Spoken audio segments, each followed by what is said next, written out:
now recognizes himself for 5 minutes for an opening statement. First off, I want to thank you all for being here, both our local witnesses and my colleagues who made the trip both from D.C. and from their respective districts. This looks a little different than our normal hearing and our normal hearing room, but I'm excited we're in Midland, Texas for our first energy field hearing. I believe field hearings gives us a unique boots-on-the-ground perspective on how the policies and rhetoric coming out of Washington, D.C. affect and actually impact regulated parties and communities.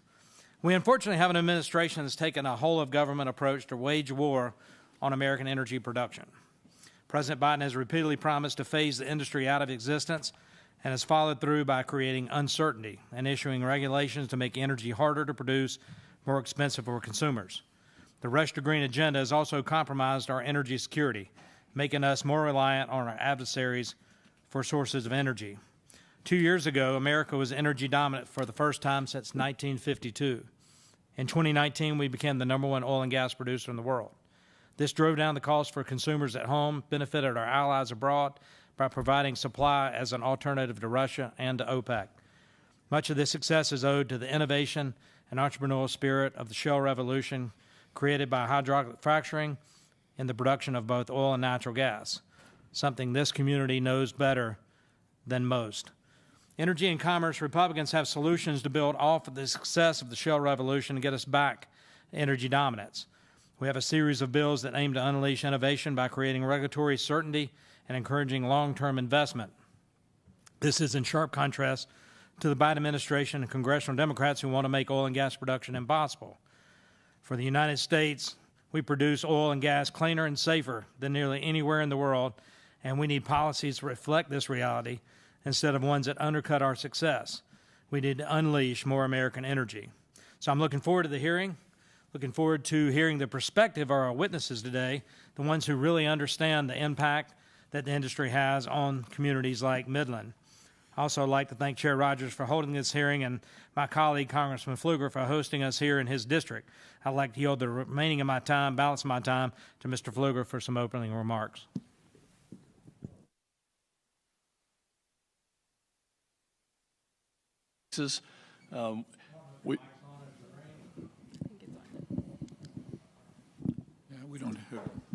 Okay, is this on now? It's on.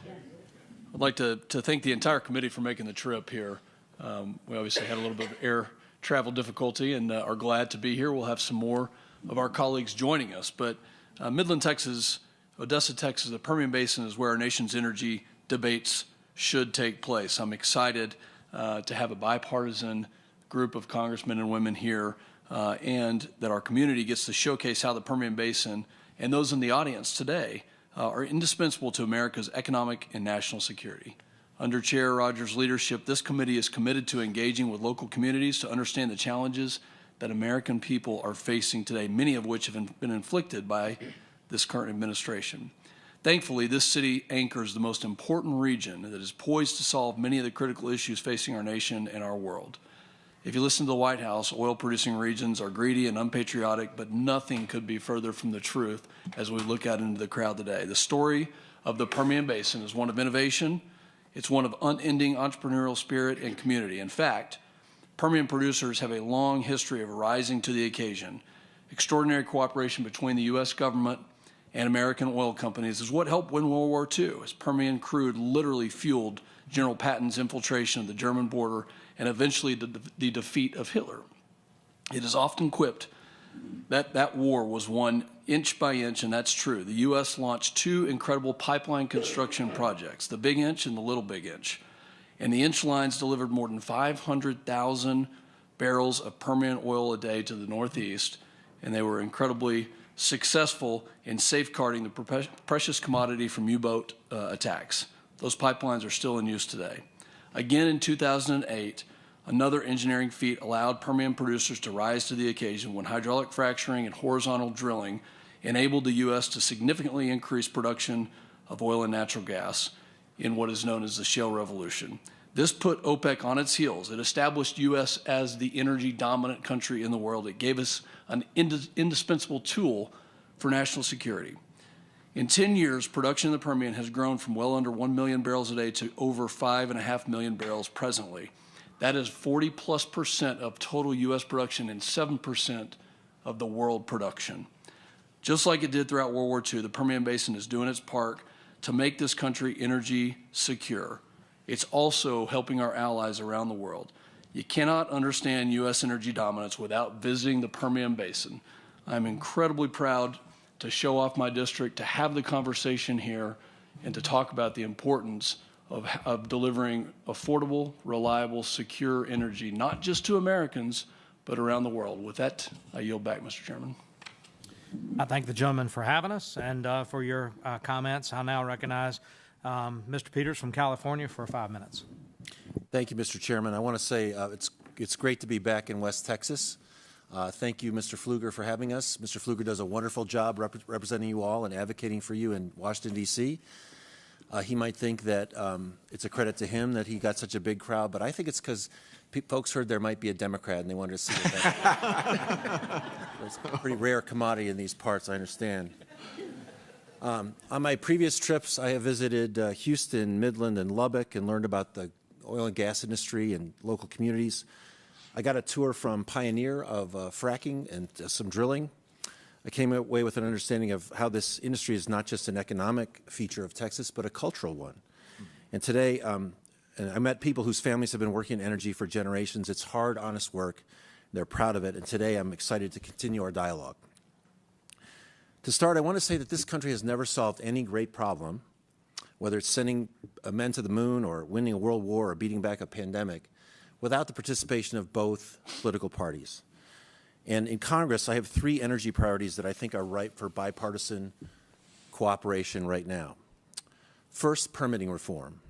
In the 118th Congress, we can work together to make it easier, not harder, to build things. For my Republican colleagues, this means looking beyond just oil and gas and truly investing in an all-of-the-above energy strategy. In the coming decades, we have to build massive amounts of energy infrastructure, including transmission lines, solar, wind power, carbon capture, nuclear, and more. And Texas is a great example of this energy future. We know the state is a global leader in oil and gas, but it also leads elsewhere. The American Clean Power Association found that Texas is the national leader in clean energy development, just ahead of my home state of California, which might bring some smiles in this room, because everyone likes to be bigger in Texas. All right, so you're bigger than California in clean energy. This state is first in the nation in wind power and second in solar and storage. 40% of the electricity in Texas comes from wind, solar, and nuclear.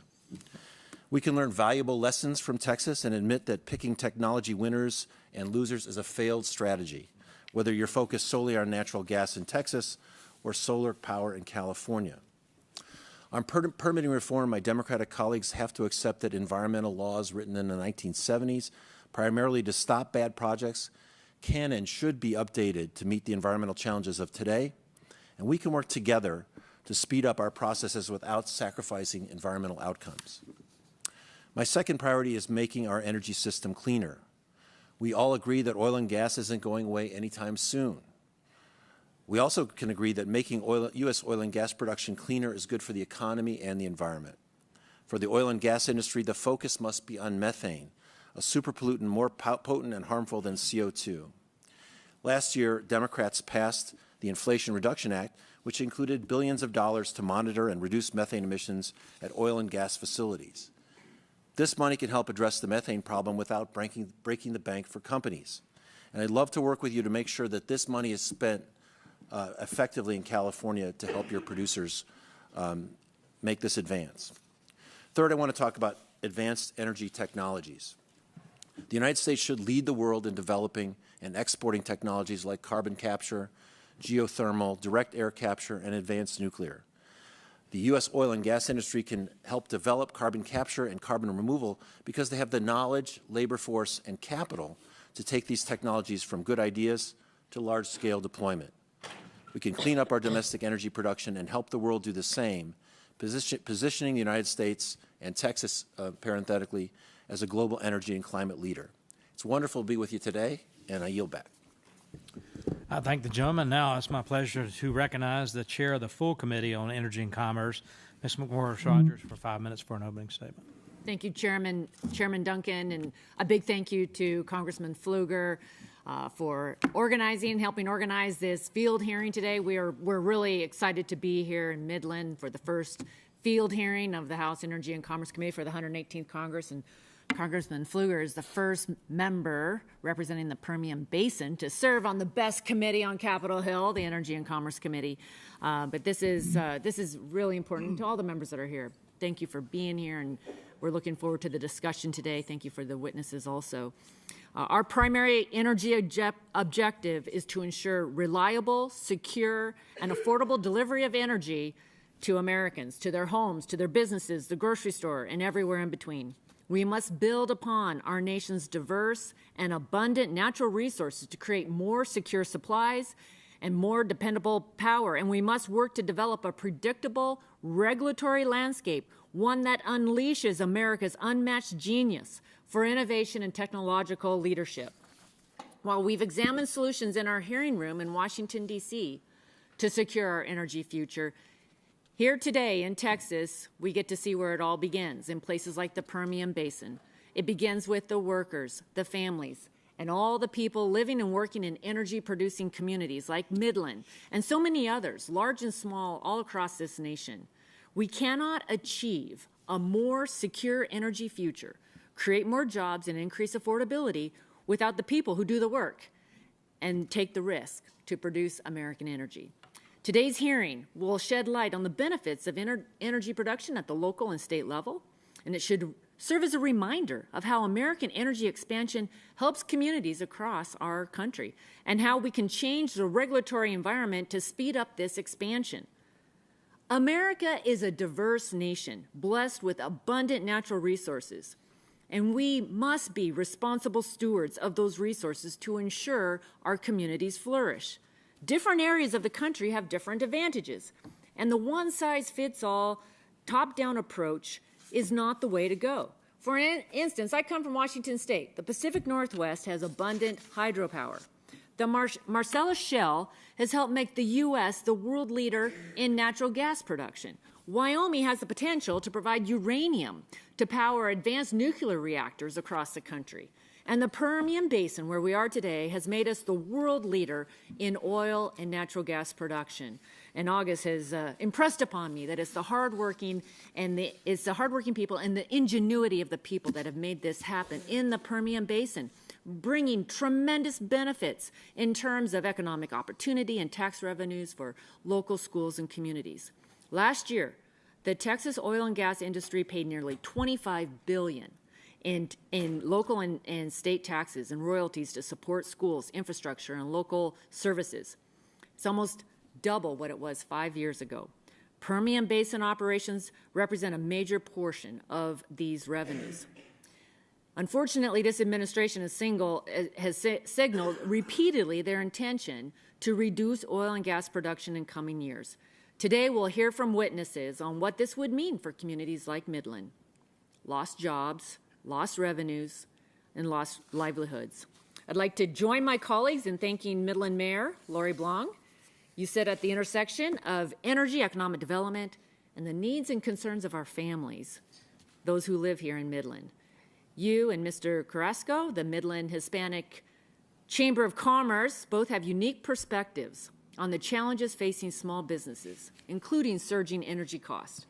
Given your experience and the experience of our other witnesses, today's hearing is to explore the role of innovation in advancing cleaner, more productive operations.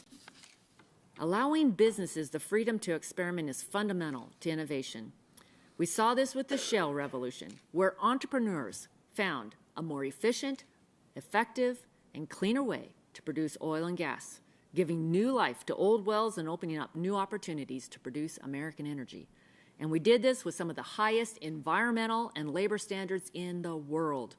Unlocking our resources and removing barriers to American energy should be a bipartisan goal, and we are here bipartisan today. I'm confident that the voices we'll hear today will reinforce that unleashing American energy is the best path forward to strengthen our energy security, reduce emissions, and make life more affordable across the board. Thank you. I yield back. Before I recognize Mr. Cardenas, I want to thank the chairwoman for letting us wear jeans and boots today. Now I'll recognize We're in Mr. Texas. Cardenas for 5 minutes. Okay, got it. Thank you very much, Mr. Chairman. Really appreciate this opportunity, but I really want to thank somebody who I owe my life to, Congressman Pfluger. Thank you for getting us here safely. Our flight from McAllen to DFW to get to Midland didn't work out very well, so he swiftly commandeered a flight here, and it was good and smooth, and he didn't fly it for us. I don't know if that's a good or bad thing. You do fly, right? He does fly. But again, I think it's really important for us to understand that we're here as Americans. We're all members of Congress. We're very blessed to represent our various communities. Yet at the same time, we come together, and sometimes we do argue, fuss, and fight. But it's because we have the best interests of all of you at heart. And when I say all of you, as the United States of America, I think that we all understand that we carry on our shoulders to be the shining example to the world, and how when we do our best, we definitely are the best. And it's not from a place of ego, it's just a place from being blessed to have a country of innovation like no other, to have a country that is willing to get into the eye of the storm and come out in a way that we make the world a better place for everyone. So with that, I just want to say thank you for bringing us together in your beautiful community here. And I do have jeans, but no boots. When I was single and much more successful, I got a pair of boots made for myself, but that was a long, long time ago. But I did wear the jeans. American Energy Expansion, Improving Local Economies and Communities' Way of Life, which is the title of today's hearing. But I think it's really important for all of us to understand that we can do all of that, and we have been doing all of that in many, many ways. But the fact of the matter is the world is changing, and we are having an impact on the environment.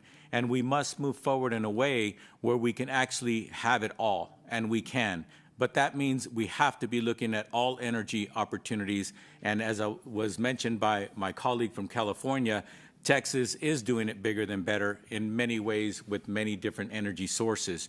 And so making sure that we can do it right, I want to use one example that we cannot repeat. For example, when it comes to the 2017, it was Kinder Morgan, announced its Permian Highway pipeline that would be routed through the Texas Hill Country. Despite citizens' protests and lawsuits filed, construction on the pipeline did begin. And in March of 2020, an accident during construction caused about 36,000 gallons of drilling fluid to spill.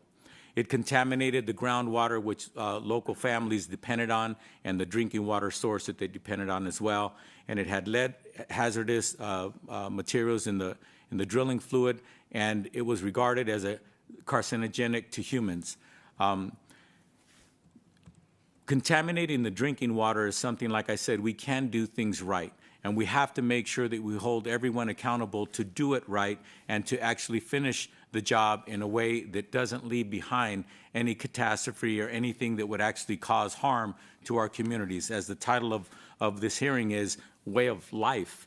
And it's important that we all understand that we can do it better and we can make sure that we hold everyone accountable. Today, we are hearing from 4 witnesses who are giving different perspectives of how to do it right, what we're doing right, and what we need to do better. I want to use an example of my father.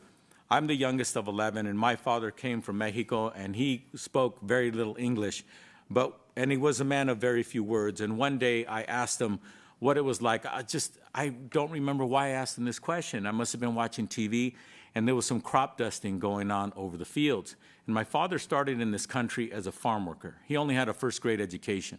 He's proud of being a hard-working man. And I said, Dad, what would you do in the fields back in the 40s and 50s when you were a farm worker when they were crop dusting?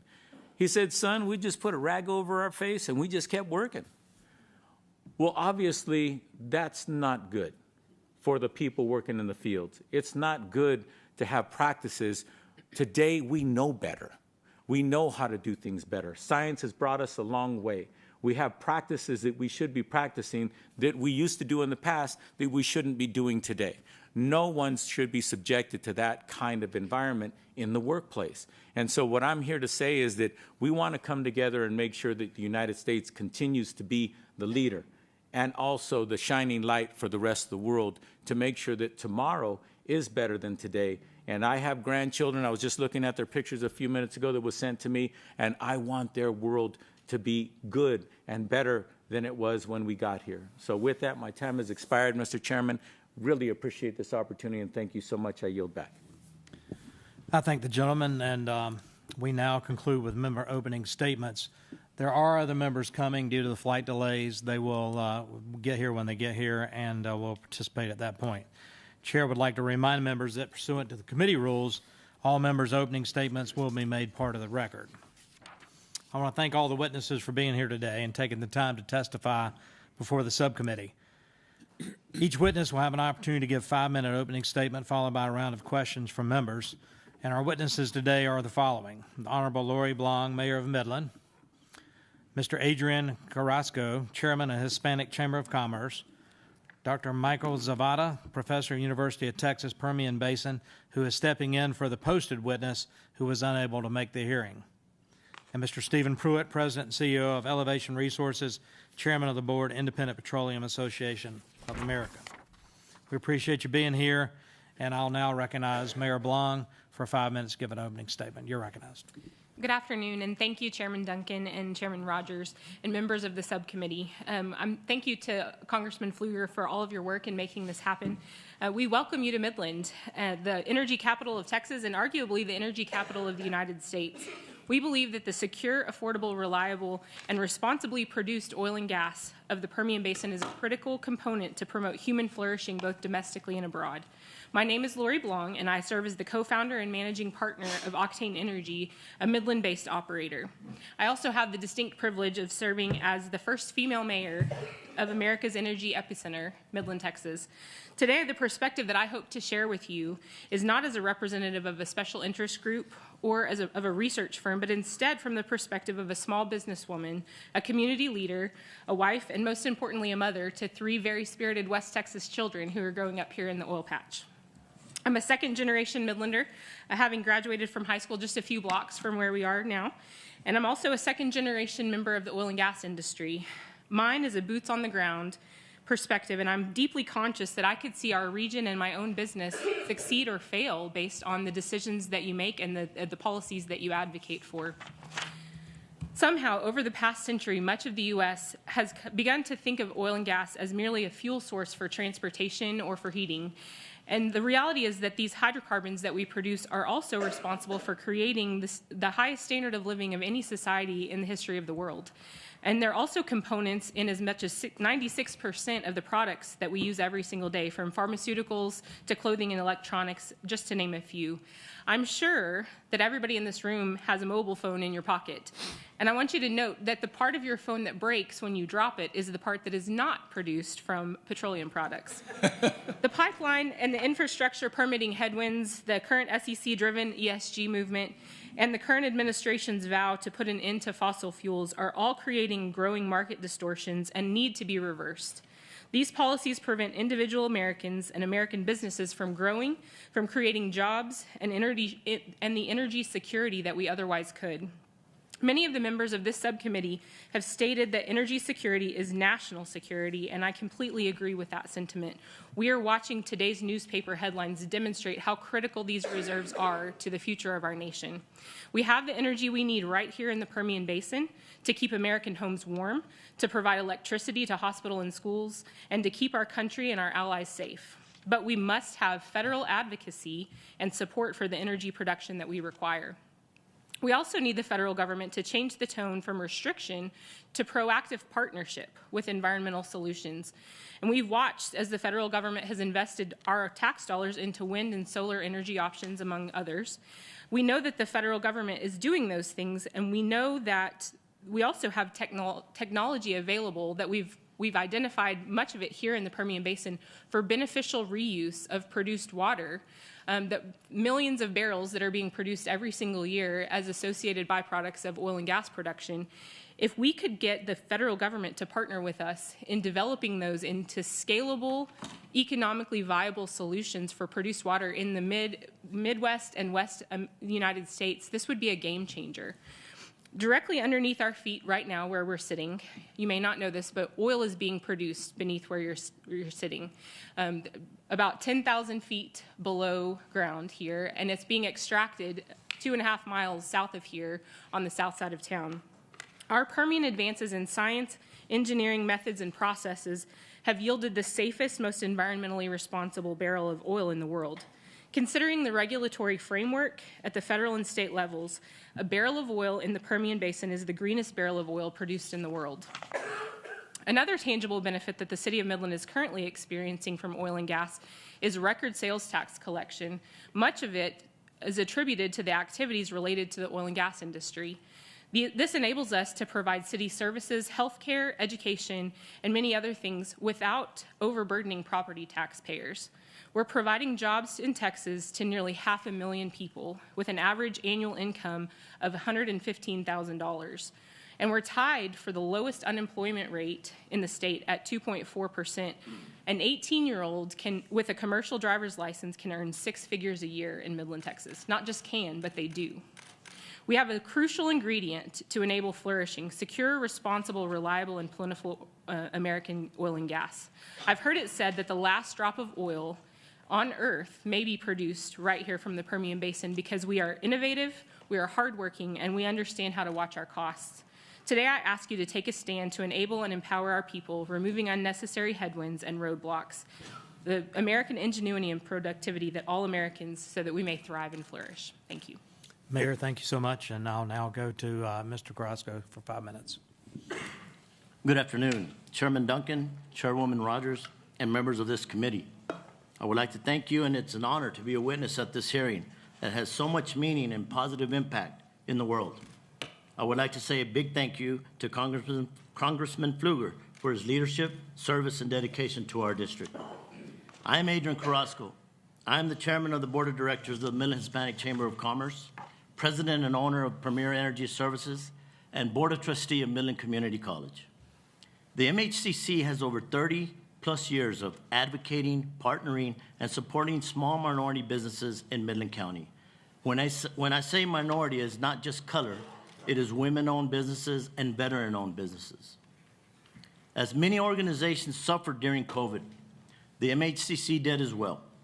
And we had to totally rebrand the MHCC to ensure that we continued the great work of the past and create opportunity now and for the future.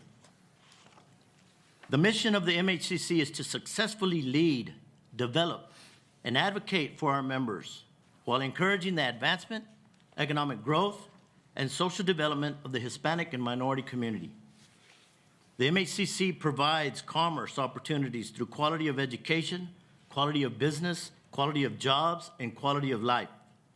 We all know that small businesses play a key role in increasing commerce, providing jobs, and bringing economic development within our community. It is crucial that we continue to provide business education, funding opportunities for business growth, and guidance for positive growth. As communities like Midland grow, we look to entrepreneurs to develop businesses that meet the need of the community and its growth. Through programs like our Bettering Your Business at Breakfast, we have been able to educate new and existing small minority businesses on how to obtain a credit line, how to build cost-effective websites, and how to promote the business and its services. The MHCC builds connections between its members and the business community. With our quarterly business mixers, we give current members and future members the opportunity to network and develop business relationships for growth. It is important that we serve as a liaison to assist in making small minority businesses more marketable, ensure stability, and lasting prosperity. Due to the positive impact of the oil and gas industry on local communities, this has given aspiring entrepreneurs the opportunity to fulfill dreams of owning a business. We have seen home bakers open restaurants and bakery shops, restaurants expand their businesses into second locations and catering services to the oil field drill sites. Licensed commercial electricians have expanded services into the oil and gas sector, and cosmetologists and barbers have opened their own shops. I applaud the great work of the Midland Development Corporation and Kevin Dawson with Maybe Midland and Odessa on their successful efforts of bringing new brands of restaurants, family entertainment centers, aerospace, and aviation-related businesses to Midland. Midland is home to over 6,200 business establishments, and it drives over 100,000 jobs. Oil and gas in the Permian Basin is an economic driver not only here, but throughout this nation and the world. MHCC will continue to support our local minority and small business owners so they can provide economic growth and commerce in our community. Premier Energy is a proud member of the MHCC, and my company is celebrating its 7th year anniversary. I grew up in Kermit, Texas, and actually started working in the gas plant industry at 18 years old and was able to continue work in the summers to help pay my way through college. I have over 14 years experience in the production field of the oil and gas industry. I am proud of my 64 employees, and without them, my wife and I could not continue to grow and provide exemplary services to our customers. Premier focuses on new construction and maintenance of well and battery facilities, environmental and remediation and reclamation work, earthwork, and vessel repair. I thank companies like Diamondback Energy, Pioneer Natural Resources, Elevation Resources, Wash and Watts, and others that trusted me and my company to get the job done. Over the years, I continue to be impressed upon the innovation, the safety, and the commitment to the environment by these companies and all in this industry. The use of plastic-lined facilities and burns is a true commitment to eliminating oil or produced water to fall directly onto the ground. The use of automation to monitor tank levels, well sites, and production facilities has allowed electricians to expand upon their knowledge and prevent overflow. I am often disturbed by the attacks that groups display against this very important industry. The oil and gas industry is very responsible, and I get to see it firsthand. I challenge those that don't understand or go by hearsay to come visit an oil well in a facility site. All are invited to see the innovation, safety, and the importance of taking care of the environment. I commend the Texas Railroad Commission for being in the forefront of working with oil and gas operators to provide clean oil and gas in Texas. Oil and gas operators and service companies have positive impact on employment, building strong communities, and quality of life. I have seen my very own employees able to buy and qualify to purchase their first home, first new car, and give back to their churches and communities. I have witnessed one of my own managers recently become a citizen of the United States. Furthermore, I have provided opportunities for our contract lease operators to be hired on permanent basis by oil producers, which in essence will have access to more extensive training, benefits, and quality of life. I thank you and look forward to your questions today and for progressive dialogue. Thank you. Chair will now recognize Dr. Zavada for 5 minutes. Yes. Good afternoon, everybody. I'm Michael Zavada. As my mother used to say, I'm not a real doctor. I'm a PhD in geosciences and environmental geology. I'd like to start off by saying that I don't think there's any doubt that the oil and gas industry in West Texas over the last 100 years actually has contributed to the development of the towns in this region, has made major contributions to the energy available and the security of the United States. And with new technologies, the Permian Basin continues to be a major producer. I think we're all aware of the arguments and the data that surrounds climate change and continues to be discussed on levels in academia and also in politics and other areas. But one point I do want to make, I think it is prudent if the United States to develop alternative energy sources with the result to diversify our energy portfolio. I think this is necessary. That's the safest and most stable way of maintaining long-term energy independence.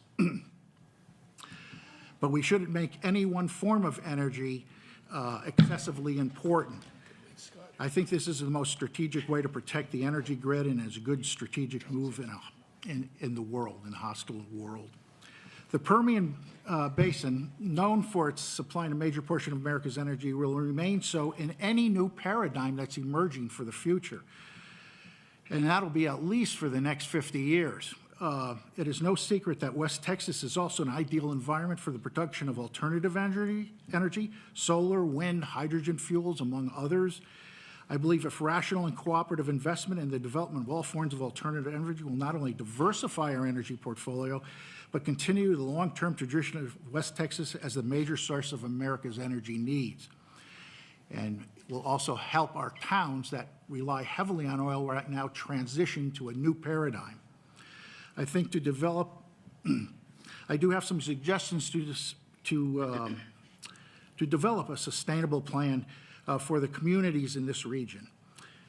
First of all, I would like to say, in partnership with industry and academics and academia within Texas, we need to continue to invest in developing technologies that will ameliorate the large amounts of CO2, methane, and other volatile organic compounds released into the atmosphere at all phases of oil and gas production, that is, recovery, transport, refinement, and use.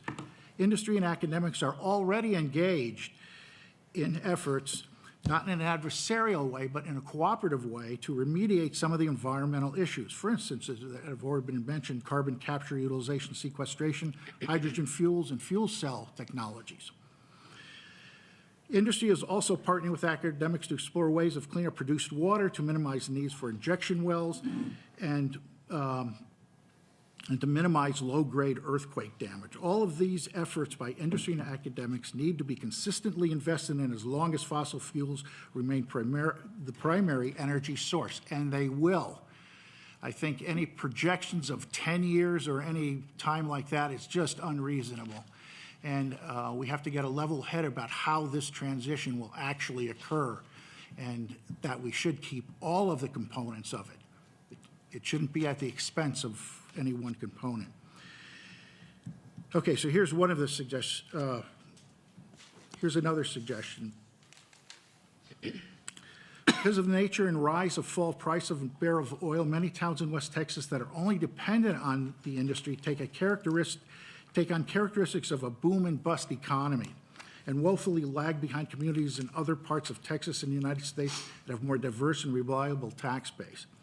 This also leads to a large number of itinerant workers living in temporary housing, trailer parks, RVs, and man camps, many of which are not regulated for disposal of human waste and are hosted on dusty, barren lots. They are reminiscent of worker camps associated with coal mining in the early part of the 20th century. Itinerant workers and their families changed the effectiveness of funding that was intended for more permanent population with regard to education, health, and welfare. So this is an issue that many communities struggle with as costs go up to service all of these families as workers come into our towns, particularly in Odessa and West Odessa. I think many companies have been effective in yielding large profits from their investors, but focus investment on permanent infrastructure in the communities of the Permian Basin is necessary. Improving schools, roads, creating parks, walkable communities, supporting a variety of programs to enhance entertainment in these communities, summer programs to help children to be more successful in school, and specialized programs for immigrant families. Industry operations should be relegated exclusively beyond the borders of a town. This would be for aesthetic, health, and safety reasons. There should be investment in providing help to these communities to better zone and plan their rural communities to be more beautiful and pleasant communities to live in. This often attracts other businesses and people to become permanent residents in community. In other words, what I'm advocating for is that they are to diversify their job base. In other words, the types of jobs they have, rather than to rely on one industry. Provide funding to communities to seek out energy industries or tangential industries to diversify the jobs available in the region. This would ameliorate the effects of oil and gas boom and bust cycles. This will also diversify the skills of the workforce and may attract unrelated industries to an area in which workers' skills are transferable, further diversifying and stabilizing the community's tax base. Thank you. Dr. Zapata, thank you, and thanks for at short notice coming in and being part of the hearing. I now go to Mr. Pruitt for 5 minutes. Thank you, Chairman Duncan, Chairwoman McMorris Rogers, Congressman Pfluger for inviting me, and to all the members of this distinguished committee for making the arduous trip to Midland, Texas, the heart of the Permian Basin. It's an honor to speak with you today. I'm Stephen Pruitt, founder and CEO of Elevation Resources, a private Midland-based independent oil and gas company that happens to be owned by East and West Coast institutions and myself. We're active in drilling and operating horizontal wells in the Permian Basin. I'm also chairman of the Independent Petroleum Association of America, which I'll refer to as the IPAA, which represents over 6,000 independent oil and gas companies and individuals in 33 states. We're based in Washington, D.C., so you'll be seeing me more over the next 2 years. Elevation, along with the other active drillers in the Permian Basin, rely upon horizontal drilling and multi-stage hydraulic fracturing to develop unconventional shales that comprise over 90% of the oil and natural gas production in the Permian Basin today. As Congressman Pfluger said, in 2008, we were producing about 700,000 barrels a day. And thanks to horizontal drilling and fracking, we're now producing 5.6 million barrels per day. and we've got more upside from there.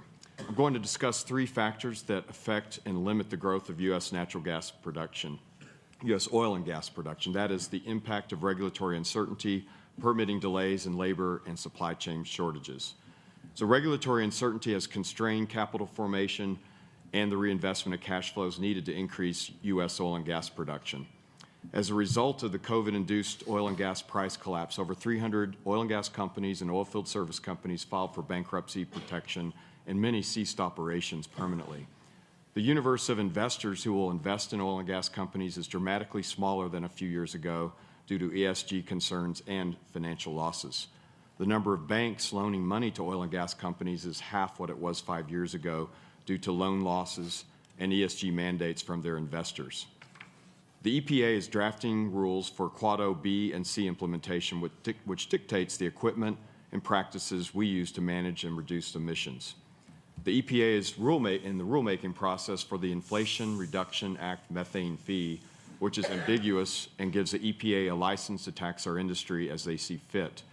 The IPAA supports Congressman Pfluger's H.R. 484, the Natural Gas Tax Repeal Act, as it addresses the tax that's singularly focused on the oil and natural gas industry, implemented by the EPA, which does not have taxing authority or the resources to do so, and utilizes a taxing formula that's flawed at best.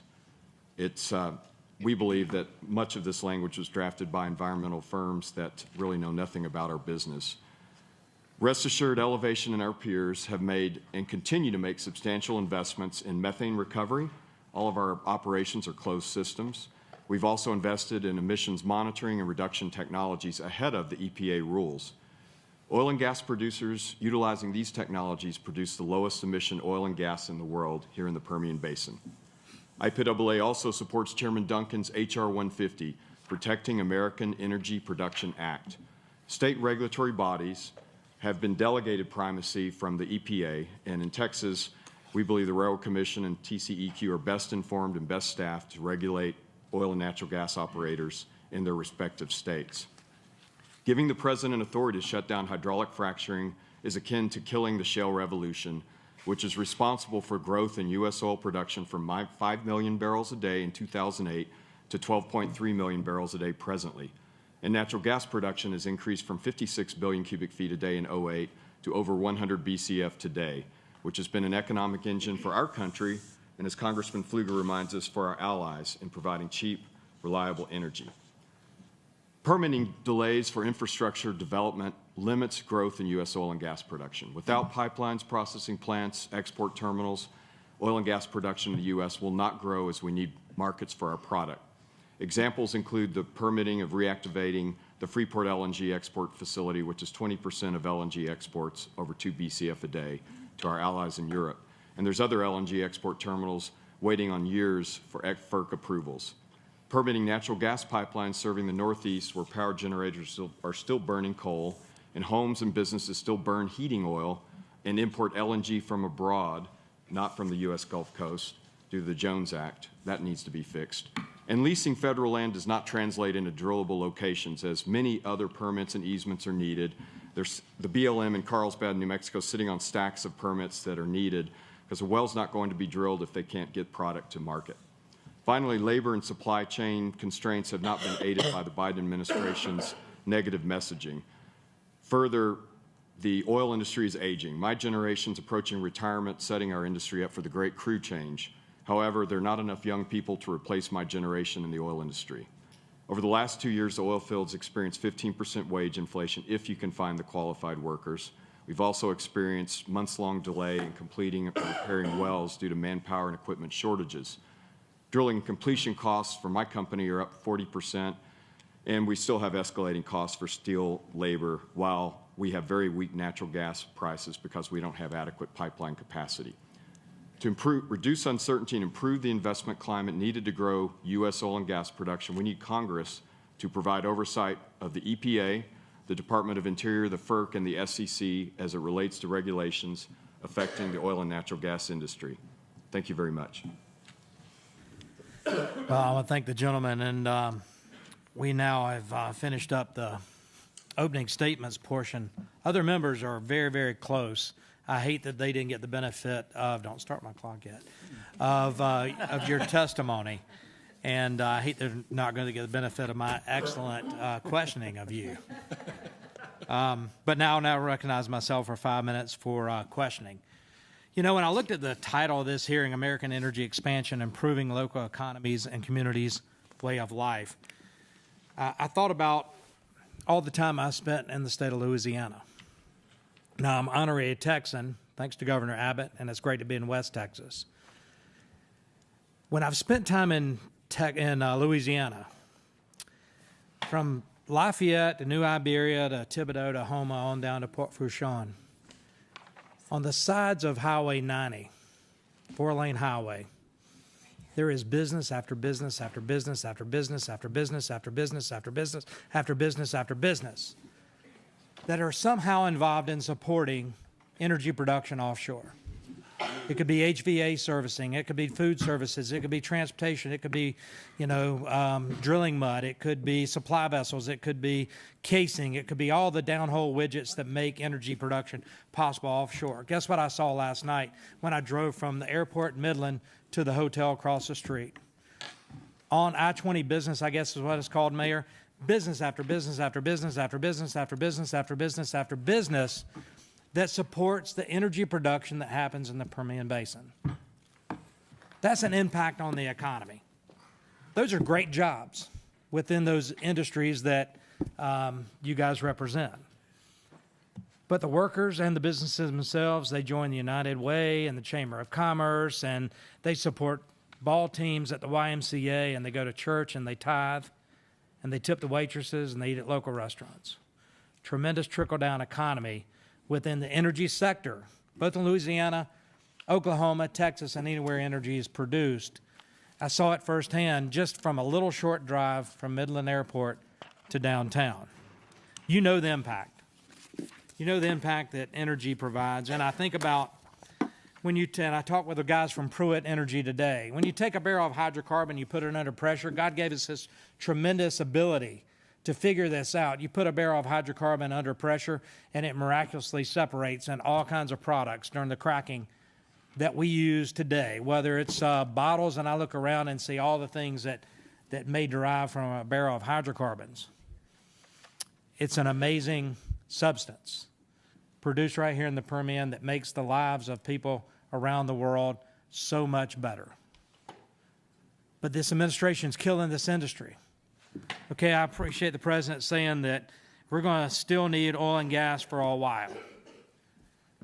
His definition of a while, my definition of a while, and your definition of a while all could be different. We use 10 years in Washington for all kinds of stuff. 10 years is just kind of a filler word. 10-year budgeting, 10-year this, 10-year that. It's going to be a lot longer than 10 years, and I'm glad of that.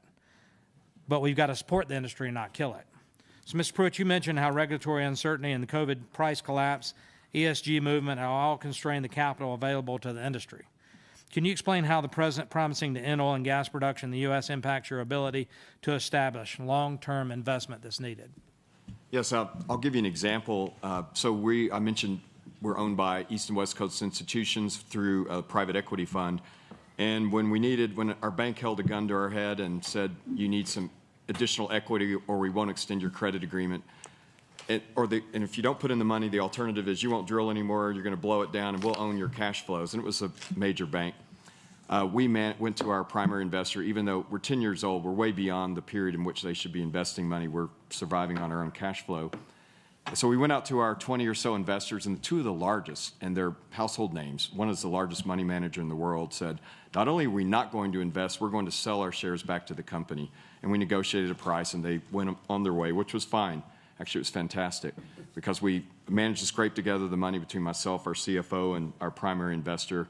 We got a new lease on life, paid down debt a little bit, and cut our debt in half over the next 6 months by not drilling. But basically, we quit drilling. We started blowing it down, but we complied with the bank. And now we have a great relationship with that same bank. We expanded our credit group. But there were many companies during that same time, even though we violated no covenants and our credit statistics were good, we were all put into the workout group just because the CEO mandated that.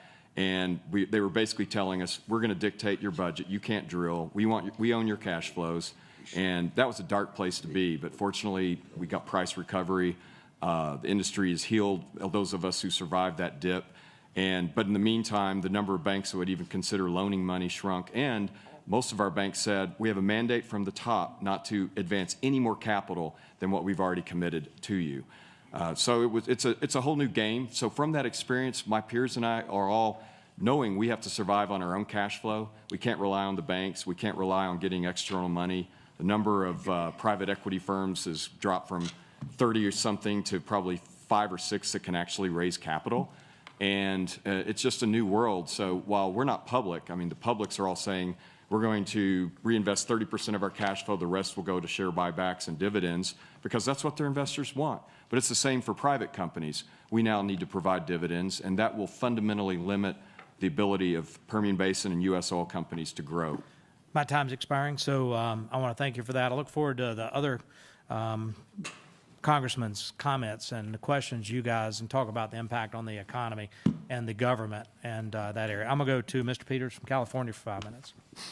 Thank you. I just want to say I want to talk a little bit about a place where I really think we can agree in concept, even though Mr. Pruitt points out some of the maybe we haven't gotten it quite right in terms of regulating, but that's methane. A lot of my colleagues have pointed out that the shale revolution has dramatically reduced the production of carbon dioxide over other sources of energy, and that's absolutely true. The problem is that fugitive methane takes away a lot of the climate benefit from that, and I think that's an opportunity for us to work together to close this gap. Whether it's even Dr. Zaveda said 50 years. I mean, it's going to be some long time that oil and gas is going to be around. Let's just make it clean while we're doing it. And I think there's a real opportunity there. In fact, when I went to Qatar to thank them for helping us with refugees from Afghanistan, everyone asked about refugees. I asked the emir about methane. I said, what are we doing about methane? This is something where we can really, I think, come together and agree. It is complicated. When I visited Texas Tech, we visited with the Petroleum Engineering Department there. It's not easy to get right. I commit to working with you to get the mechanics of it right, because I think we owe you that. We want to get it right. We don't want to be wasting money or product. But I think it's an opportunity in concept. If we can work together, we can tone down the rhetoric around oil and gas a little bit, even as other sources of energy help diversify our economy. And Mayor, I would say that's important to you because I didn't hear, to be honest with you, I heard that right now Midland's killing it. Congratulations, right? So right now, we're not looking at a lot of downsides, but you're concerned about the talk, what you hear about the future. And I think one way to bridge the gap, and I say this to Midland, is help on methane. Let's all come together and fix that problem. Mr. Pruitt, you did mention the problems you had with the methane fee in the Inflation Reduction Act. But there is money that's going to come out to help producers comply. And can you talk to me about how we can work together to make sure that money gets to the Texans and Oklahomans and Pennsylvanians who are doing this work to really deal with this methane issue that I just identified? Yes, Congressman Peters, our 6,000 members distrust the EPA because they've had a target on our back. If the monies were instead managed and permitted by the DOE, I think it would be a very different picture. The concern is that in order to qualify for a grant from the EPA, you're basically going to lift the hood on all of your practices. And for some of the small operators who aren't in compliance with the coming regulations, that's a frightful process because they may be subject to fines for their noncompliance. And the irony is they're the ones that need the funding most, not my company, not Diamondback or Pioneer, because we're already in compliance. So if there's a way to move the funding, it's kind of like the EPA has never taxed anything before that's in the Treasury Department. That's unnerving. And the same thing about applying for grants. DOE has the technical experts, the scientists, the engineers. EPA, it's a different concern, and I just don't think members will sign up for those grants. I think it's a very constructive comment. I think we've also assigned the EPA other grant making that maybe doesn't square peg and round hole, and I'll take that back and consider it. But in terms of the money, I want to make sure people understand that that the intent is to make sure that we can help people comply. By the way, your representative, Mr. Pfluger, Mr. Curtis, have also explained to me that when I hear that the industry's interested in methane compliance, it often comes from the big players, and it's the independents who are low to the ground and living month to month that need the help. So that's the intent of us, and that we're trying to achieve, and we'll keep at that. And you can't send me a Democrat. I guess Pfluger's all right.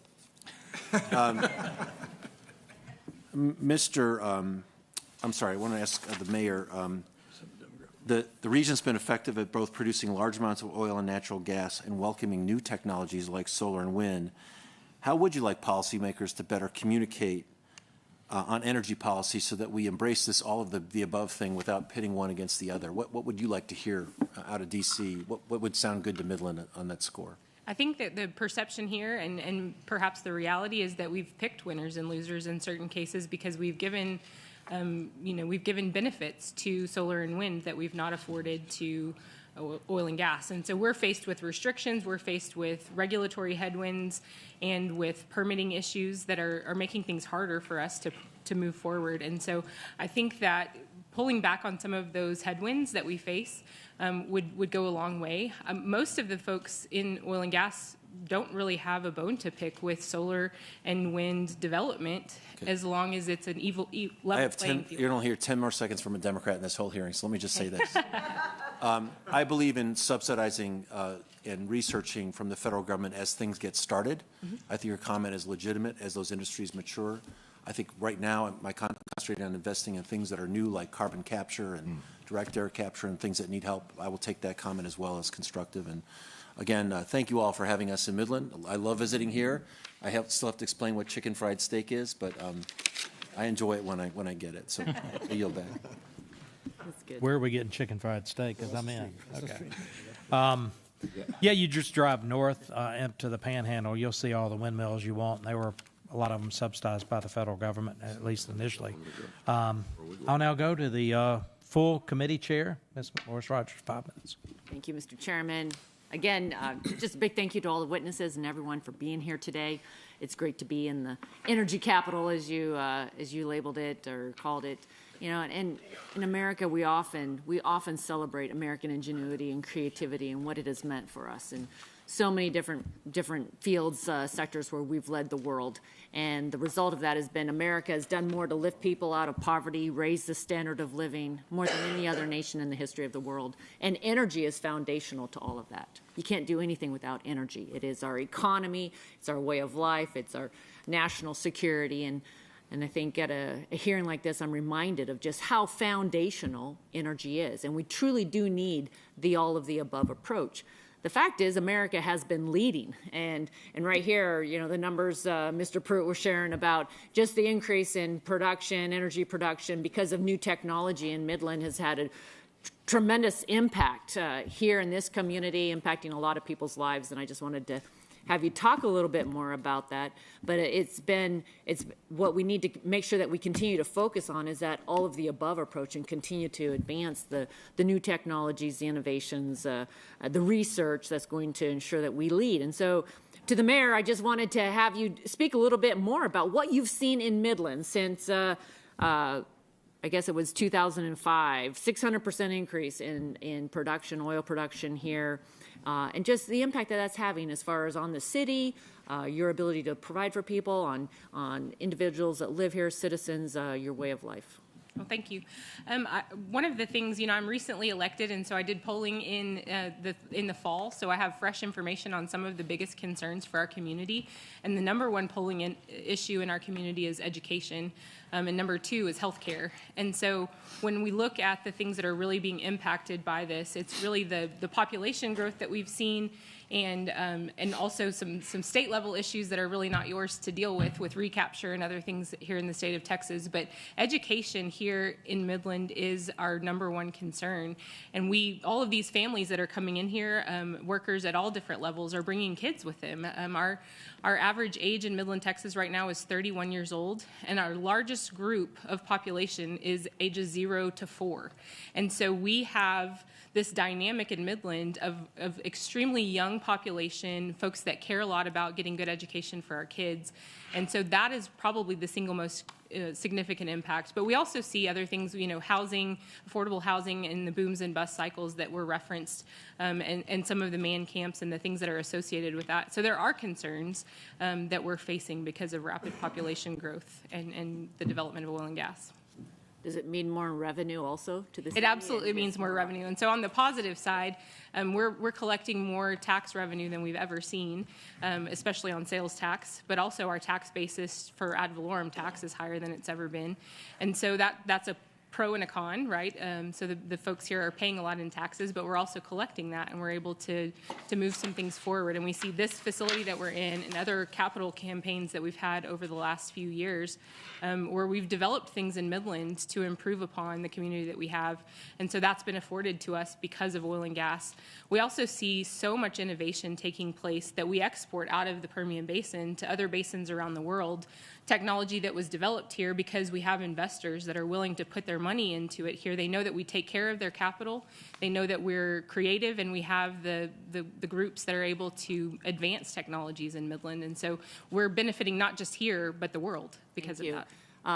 Appreciate that. Mr. Carrasco, I understand that you're a Midland trustee, or you said that. Would you just speak to what the energy production here and expansion has meant for the students at Midland College? Thank you, Chair Rogers. Without a doubt, it's something that we continue to work on. My goal as a Board of Trustee is workforce training. We have to train our workforce. We have to be able to develop the innovation that is out there for us to continue to grow. And with that, as you train students, they get into better jobs, so they benefit in the community. They buy homes, they buy their first home, they buy their first car, they get to go shop a lot more in the mall. So it's an opportunity for them to be able to improve their quality of life. And it helps the oil operators, because we have to be a partner with them to make sure that we not only provide what they need, but we need plumbers, we need AC and refrigeration techs, because our homes are growing. So there's a lot of opportunity, and so it's our job, and it's something that I'm very proud of, that we're working on a CTE design right now, in a big state-of-the-art CTE building, where we're going to be able to train students so they can get out to the workforce quicker. So that's an opportunity that is definitely there for our students. Okay. I ran out of time that quickly. I had more questions, but I'll save those conversations for later. Mr. Chairman, I yield back. You are the chairwoman of the committee. You think I'm going to gavel you? Before I recognize Mr. Burgess, who will be our next congressman to question, there are two former members of Congress in the room. Pete Olson, who I served with, former Energy and Commerce member,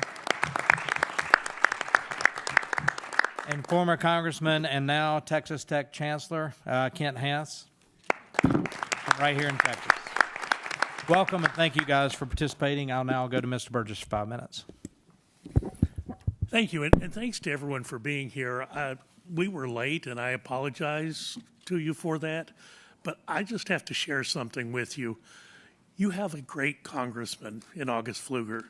We're sitting in the McAllen Airport at 5:15 this morning, and things start looking bad, like they can sometimes on an unnamed national airline. People are scurrying around, they're closing doors, they're wheeling people off the plane who've already gotten on. August doesn't miss a beat, and well, what he told me was, I got 400 of my closest friends coming to this hearing, and I will not disappoint them. Not I cannot disappoint them, I will not disappoint them. And he gets on his phone, and he arranges not one, but two charter aircraft. I still don't know who's paying for them, August. I hope I'm not. And he gets us, for the most part, gets us all here. We didn't all make it, but it was a big deal. And he literally moved heaven and earth to make sure this hearing came off. So big hand to your Representative Pfluger.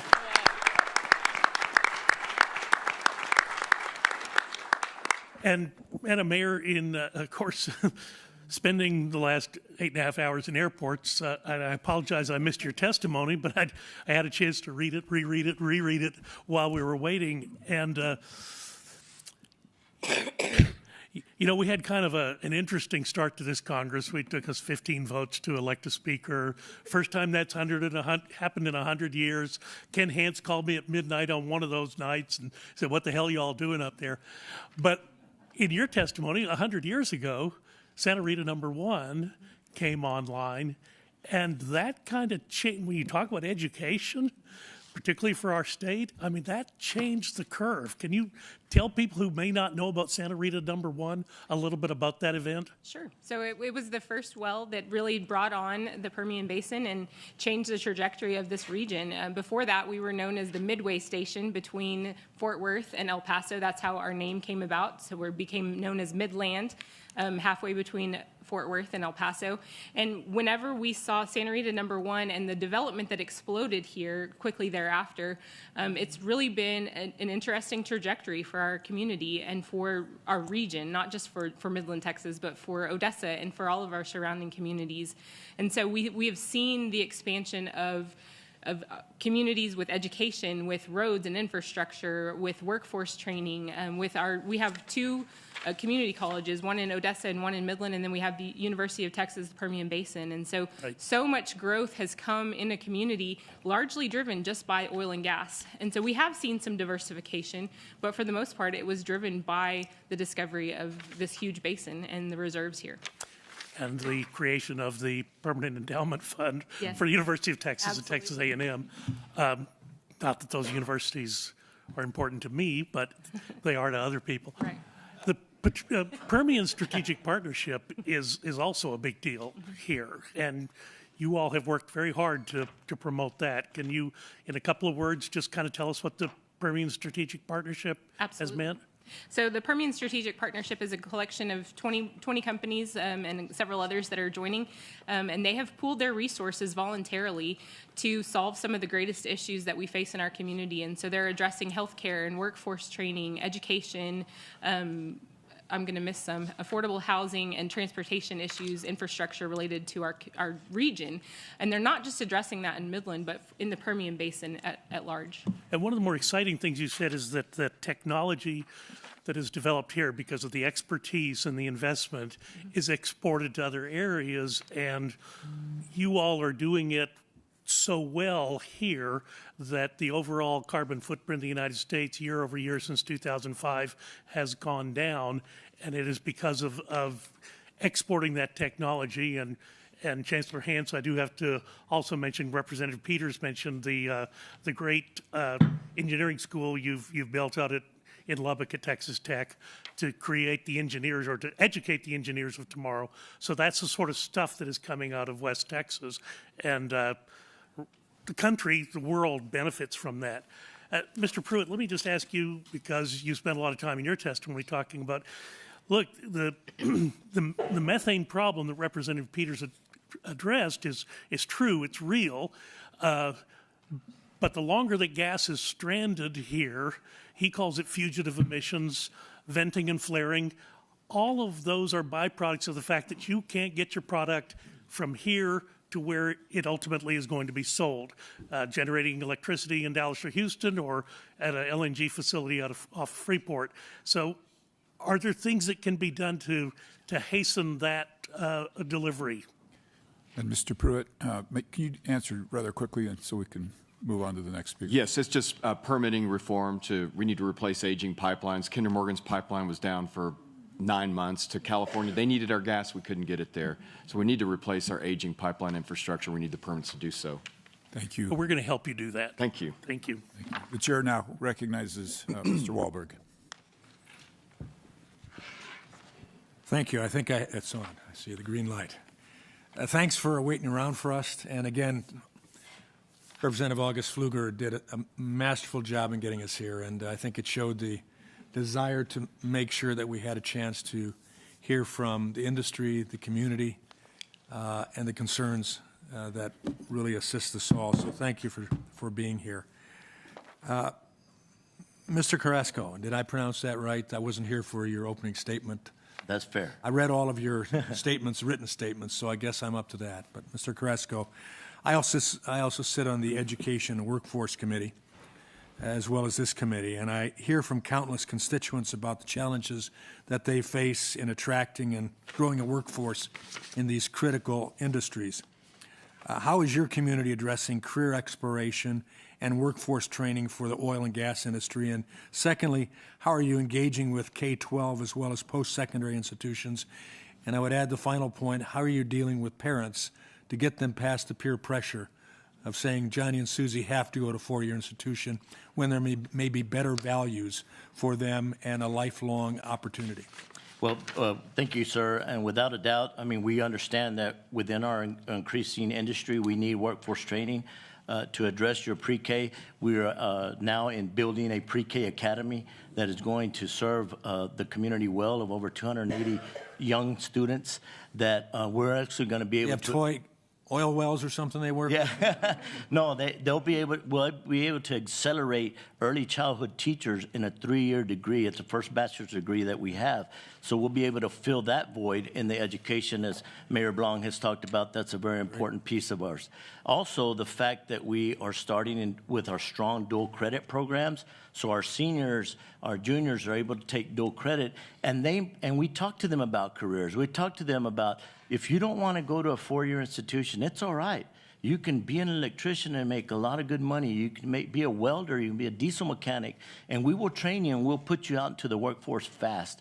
So thanks to the Permian Strategic Partnership, because they have invested in us along with their partners, invested in our community college to make this happen, so we don't have to put the burden on the taxpayer, ask for a bond or this and that. So very grateful for that, because it allows us to be able to expand our reach and understand what our operators need, what our industry needs, what our community needs.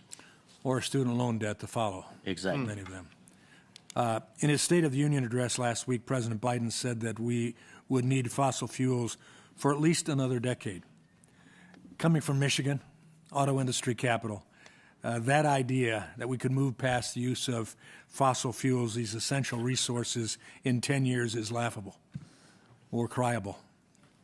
But that doesn't mean that the administration won't try. So, Mr. Pruitt, how are the backdoor rulemaking efforts by the EPA and DOE affecting the industry's ability to produce oil and gas and keep our country energy independent?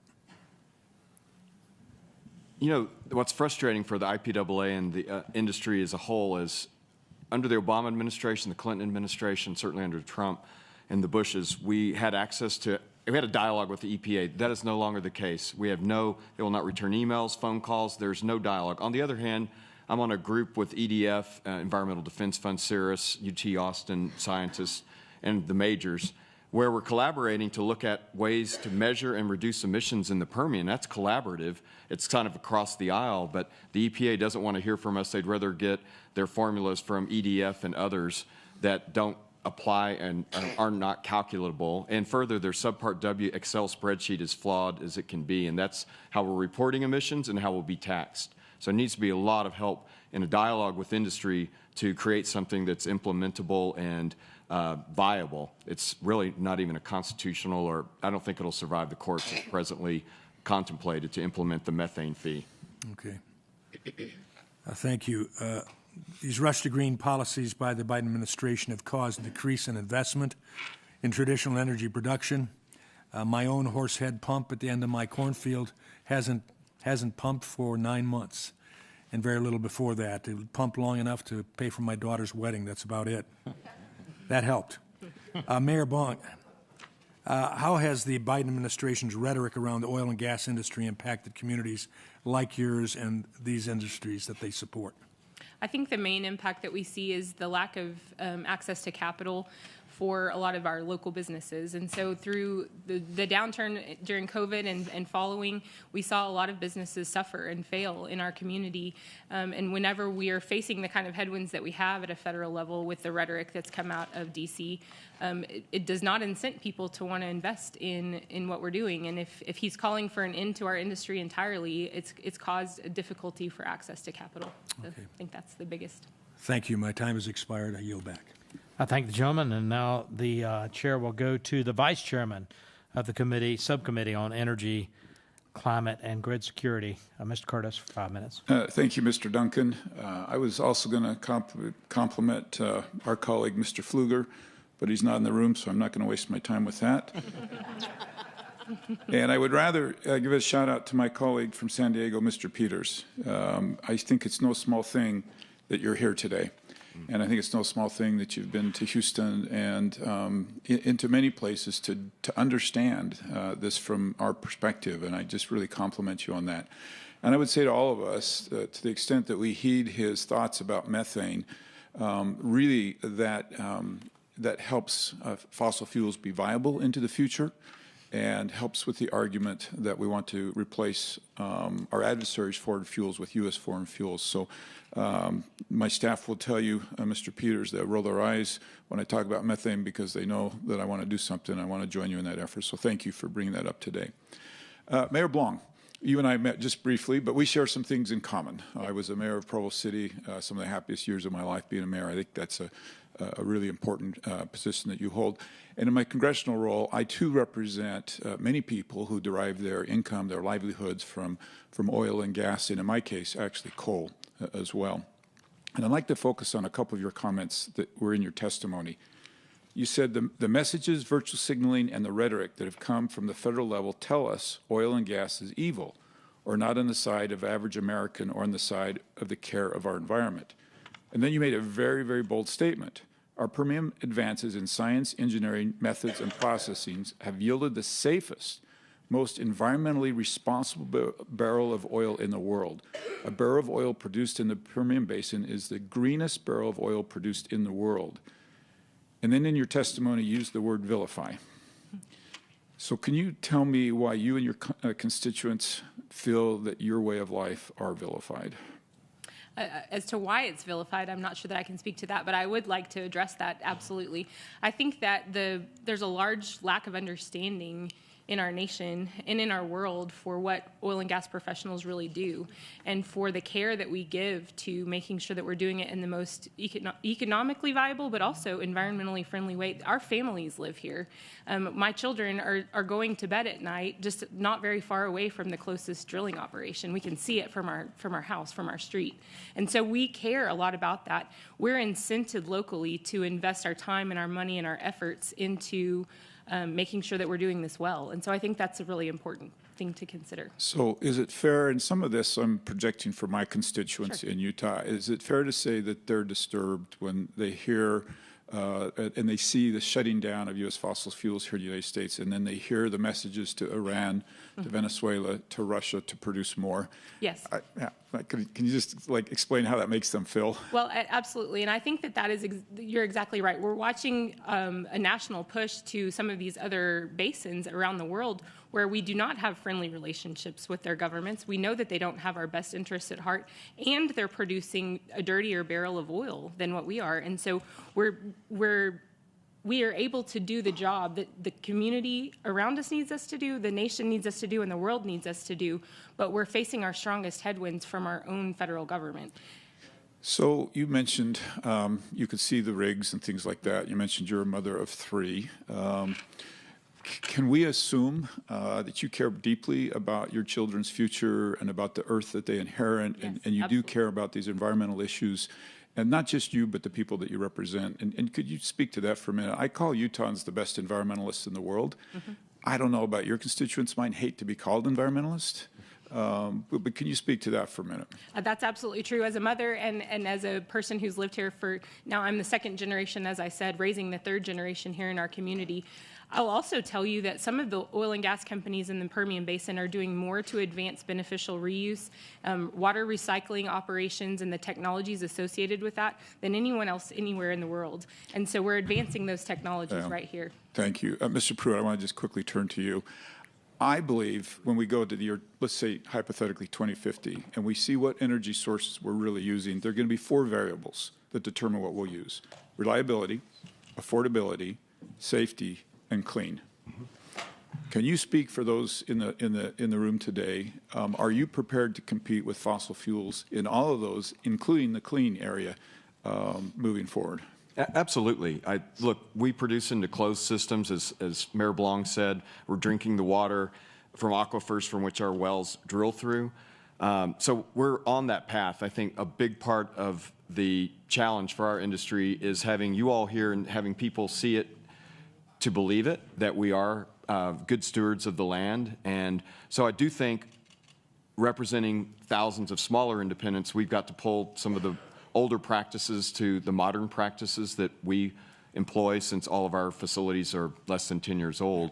I'm going to cut you off because I'm out of time. That'll be the key, is Chairman's to bring gonna up cut me the off. laggards to the highest standards, Yeah. and we'll be competitive. Thanks, Mr. Chairman. I yield my time.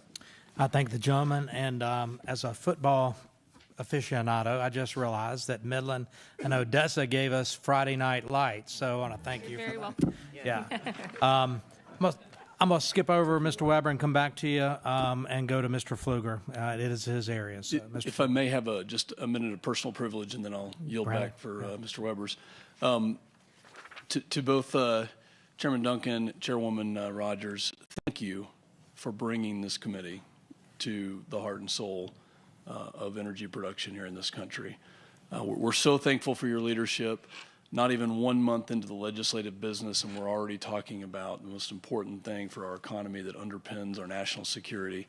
And I can't thank both of you enough for bringing this many members, being able to introduce you to our community, the hard-working men and women, and as a small token of our appreciation, we figured that you needed to go home with a little piece of West Texas. And Chairman Duncan, you've been mentioning a cowboy hat. And so we have a Letty's cowboy hat that I'd like you to take home with you. Most of the time in West Texas, we don't wear it indoors. We'll give you a second to put it on so that you can go home to South Carolina and show off your new cowboy hat there. Wow.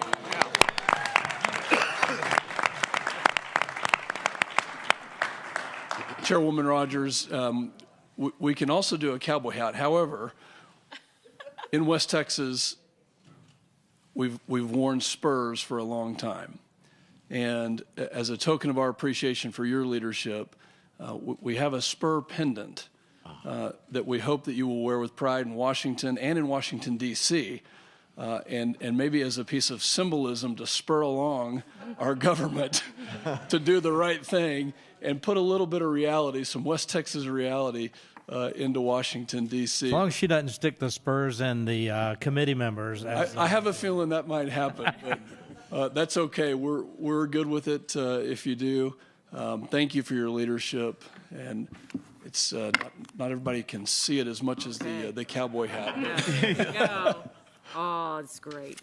Look at this. Oh, okay. Here we go. I have some spurs here. Great. All right. Great.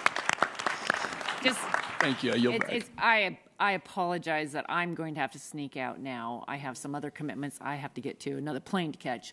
But first and foremost, it's great to be here, and so pleased that we were able to bring the Energy and Commerce Committee to Midland, Texas for our first field hearing.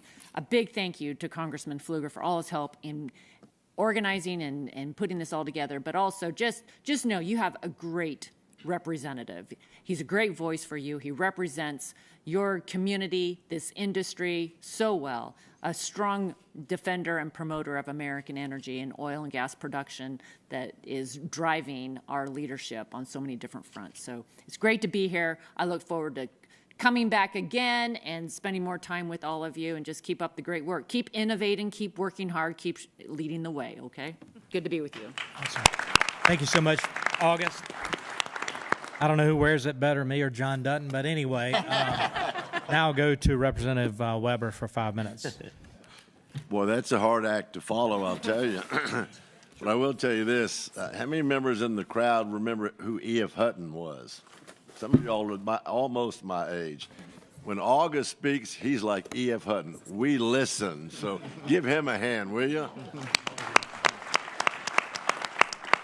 I don't mind telling you that having August for a friend gives me status. You know, I had a friend in the 5th grade gave me the measles one time, and this is a lot better deal. So it's great to be here. Mayor, I want to come to you. I didn't get to hear your testimony. We were on the second plane.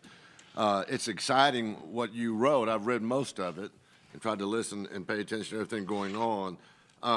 You actually write in your testimony that you are a privately held exploration production company that operates and stewards. Y'all don't miss that word. Stewards over 300 wells across 35,000 square miles of West Texas and southeast New Mexico. I think for the gentleman from California, our colleague across the aisle, I think a lot of times that's missed on some people, that some of the original environmentalists were farmers and ranchers and people who cared deeply about the land and things that have to happen. August and I have a great relationship for a number of reasons, not the least of which is I'm the upper Gulf Coast of Texas. I represent from the Louisiana border, that other foreign country, right down the Gulf Coast toward Corpus Christi. Michael Cloud's below me.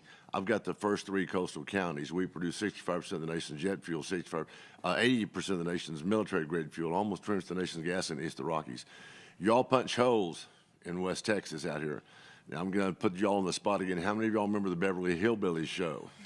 When he says he went out hunting and he's up to the ground, comes some bubbling crude, what they call it? Black gold, Texas tea. Texas tea. There you go. Y'all remember that. You saw the reruns, young lady. So y'all punch holes out here and you send it down to us. We are the pipeline capital of the world, really, in Texas, 225,000 miles of pipelines. We produce that in oil, gasoline, jet fuel, and I just go right down the list. So August and I really have a great, great, great energy connection on what y'all do.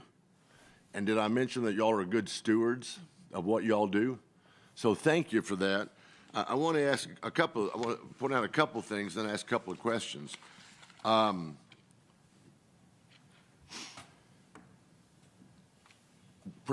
Americans need to understand that not only are we good stewards and do we care about our environment, because we got kids to raise. You said you have 3. I've got 3 kids and 8 grandkids. And our oldest granddaughter is 22, married 2 years, and I'm fixing to be a great grandpa. So I'm getting old. All that to say I'm getting old. Americans need to understand that we care just as much about our environment and the country as anybody else. And I would even argue, really, in some fashion, maybe even more because we understand what's at stake. 2013, when I got elected to Congress, Jim Clifton, then the CEO of a research committee, Gallup polls, came and spoke to us, the Republican freshman. And he made this comment. He said that free enterprise is not a fiscal tool, it's a spirit. And I said, wait, what did you say, Mr. Clifton? Free enterprise is not a fiscal tool, it's a spirit. And I thought, you know what, he's on it. If you get the spirit of free enterprise, you will do it no matter what, and you'll do it right, you'll do it correctly, because you care about those kids and grandkids, you care about this country. You run risk. I owned an air conditioning company for 35 years. I'm a small business guy. You invest your capital, and you're not guaranteed that you're always going to get a return. Americans need to understand that energy for us is energy dependent. What we're doing, energy independence, it's national security, it's energy dominance, it's economic security. It is actually geopolitical security, what y'all do. Because when America is strong, the world's a safer place. Now, Dr. Zavada, you made a couple of comments in your writing, too. I had a chance to read through it. You say the observed changes that have motivated government, we're talking about climate change, and the people of primarily developed countries to seek alternative energies to ameliorate the effects of fossil fuels. We love renewables. Renewables are good.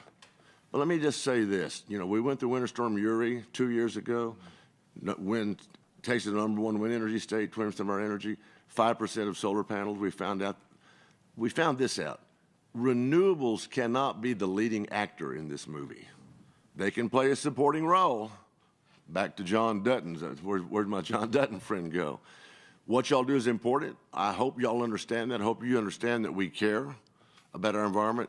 Everybody here is a perfect example of the industry and the care that they have for this country and why I'm glad to be here. And I will yield back. Thank you, Mr. Weber. The chair now turns to Mr. Pfluger. Thank you, Mr. Chairman.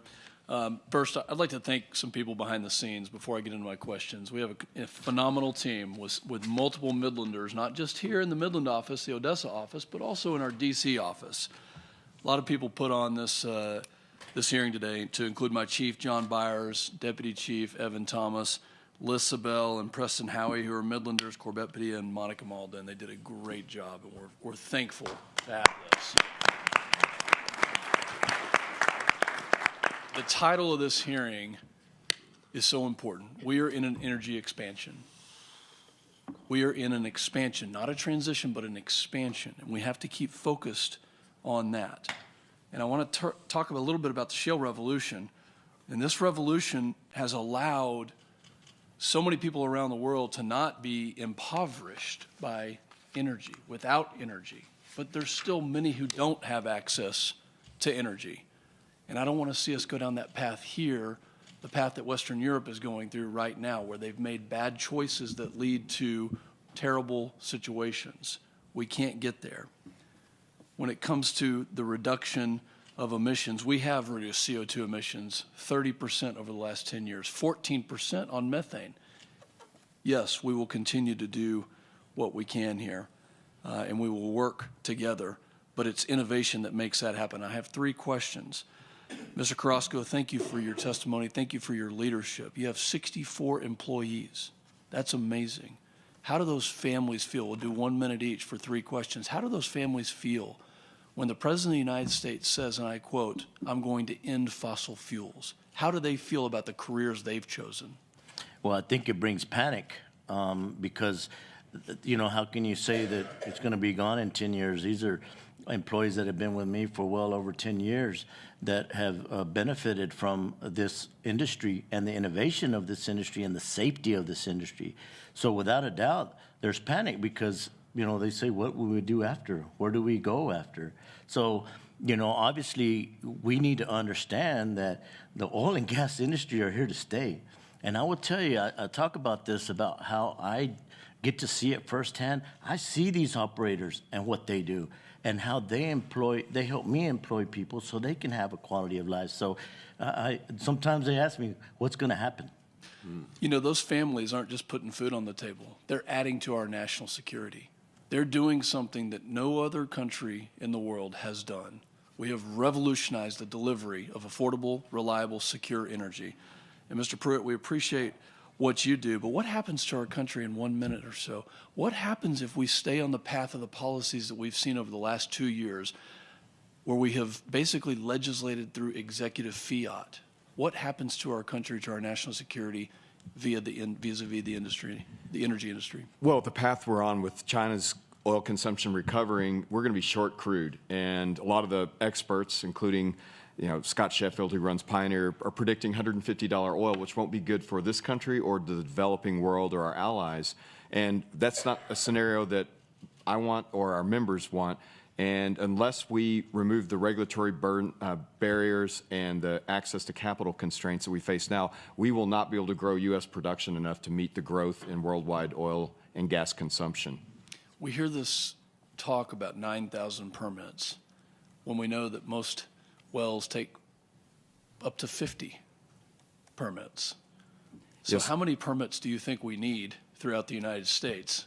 Maybe it's impossible to say. Well, it's just the BLM and the other regulatory bodies in states other than Texas are intentionally slowing down our activity. Unless you have the easements to lay the pipe so you can get product to market, you're not going to drill the well. So it's a whole series of permits that have to be approved by states like New Mexico and the BLM, and that's just not happening. And it's true offshore as well. Well, and thank goodness for our Railroad Commission. They do a great job of helping us to achieve the multiple goals that we have. I appreciate my colleague from California. I appreciate your comments and wanting to work together. And I think we can work together. To the mayor, great testimony. Thank you for your leadership. I'll give you the last 40 seconds here. How do we innovate? Is it privately? Is it government top-down directed? How do we innovate to achieve not only taking care of our world, but making sure people still have affordable, reliable energy? I think the best innovation comes from private companies and from the good ideas of people who have boots on the ground. I do not believe that the best ideas come from the government top down. But I do think that there are things that we can do to facilitate good ideas and to invite more people to the table to bring those forward. One of the areas that's taking place is cooperation among companies on produced water and solutions for injection for SWDs, but then also how we might be able to recycle that water and have beneficial reuse. They're leading the way in that, and I'm thankful for that.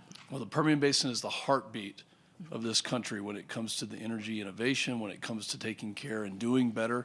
And I think we can and have and we will continue to demonstrate ways to take care of this earth, but also ways to make sure that the quality of life remains the highest that it's ever been.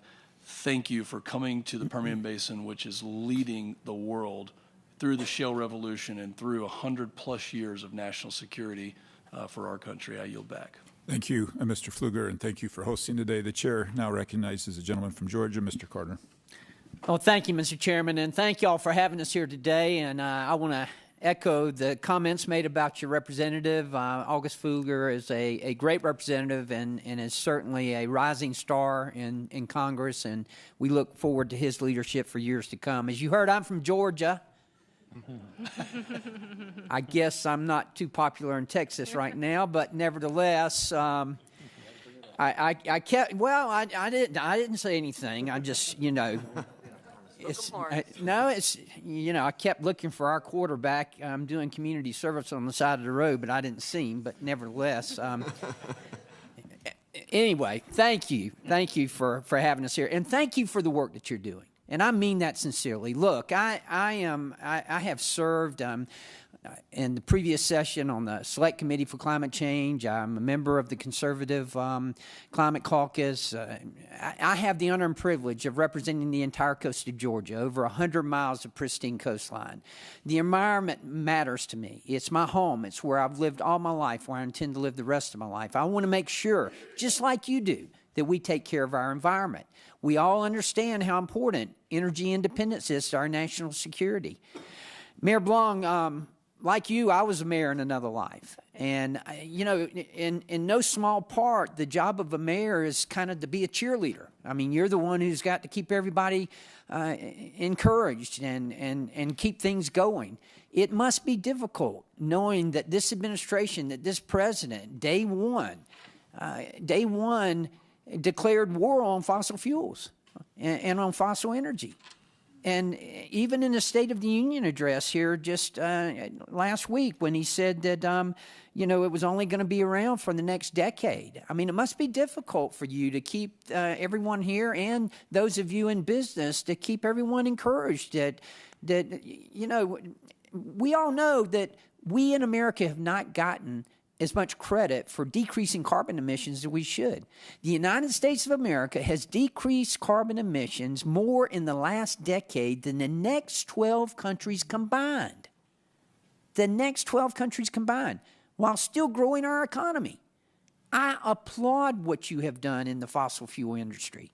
You've done it, but Mayor, it must be difficult for you to keep people encouraged. I think one of the best things that Midland has going for it is public-private partnerships to be able to address the needs that we face as a community. We have Pioneer Natural Resources that partnered with the city of Midland to put in a water reclamation facility to take effluent water from the city of Midland and use it for fracking and other things. And so we see this partnership, this convening of oil and gas companies and the leadership and innovation that they have, partnering with our municipal needs and our community needs.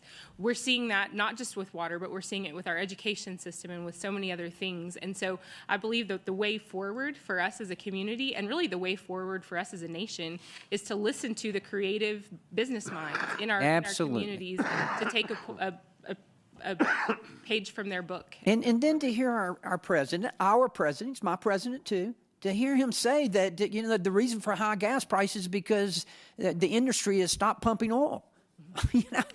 Why have they stopped investing? Have you seen a decrease in investment? Are you worried about that? Are you preparing for that? Tell us, what's the pulse? I would say that we have seen a decrease of investment, and certainly through those COVID years, it got really, really difficult. And Steve Pruitt has referenced some of that from his own story. But I do believe that we're seeing some of that bounce back. The other thing that we're seeing locally is local investors, people who have made good money in the oil business, are investing back into other for-profit efforts here in our community. So they're investing in technological advances, in frac sand, and in other things, water issues that I've referenced multiple times here. But those dollars are coming back into our economy from people who made their money here. They're investing back into our. Right, Mr. Pruitt, have you seen investment in infrastructure? What's your feelings? Well, I would echo what Mayor Blanc said about it's the old style of financing of family offices and syndicates of redeploying money. They made money in the oil business over the decades, and they're putting it back in. That's really the best source of capital an entrepreneur has right now is local money, or I call it Texas family office money. So I'm seeing some improvement. Banking market's starting to heal just because the leverage in our sector has come down, so we're better credits. So that's encouraging as well. So I think the capital the big issue is just we're distributing so much cash to investors now as an industry, and that's just something investors have demanded. That's not changing. Well, I'm here to encourage you. I'm here to thank you. I thank you for the innovation. You've cleaned up the industry. You continue to clean it up. You continue to invest in innovation, and thank you for that, and thank you for what you do for energy in our country, and God bless you. Thank you for your yield service. back, Mr. Chairman. The gentleman yields. The chair now recognizes, also from Texas, Mr. Crenshaw.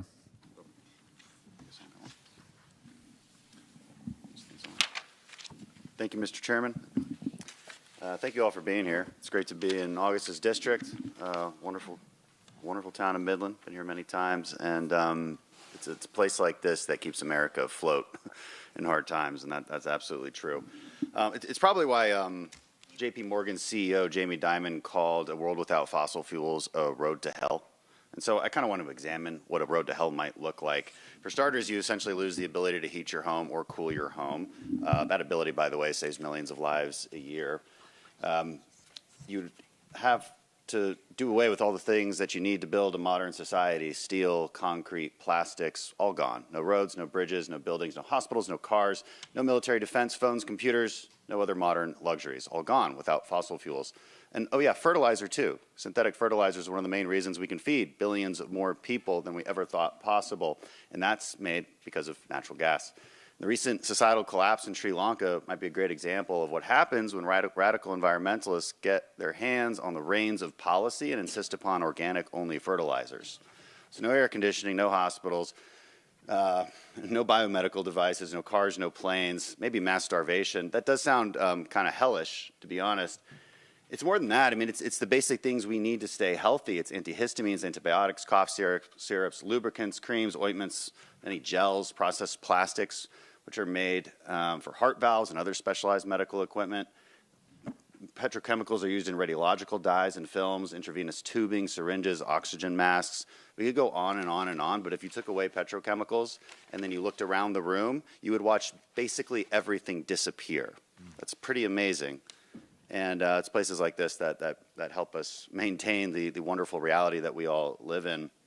I'm concerned, though, about the investment in this important industry. Recently, J.P. Morgan head of oil and gas research, Christian Malik, said the bank had identified a $600 billion shortfall of upstream investment needed between now and 2030 to meet what he called a muted view of global oil demand. I'm wondering if you all can expand upon that point. We'll start with you, Mr. Pruitt.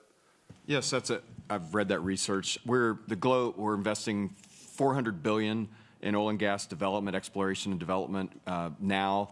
We were investing over $800 billion. Researchers think we need to invest about $1 trillion a year, which happens to be what's being invested in renewables now, which is great, but there's an imbalance. And so there's so much capital flow to the low return investments in renewables, which we need to do, but there's too much capital flowing there. It reminds me of the various oil booms where too much money flowed to our industry and we destroyed value. It's happening in the renewables at the expense of the upstream and midstream oil and gas development. So unless that rebalances, we will be short oil and natural gas in this world within the next 2 years, and it will be very economically damaging.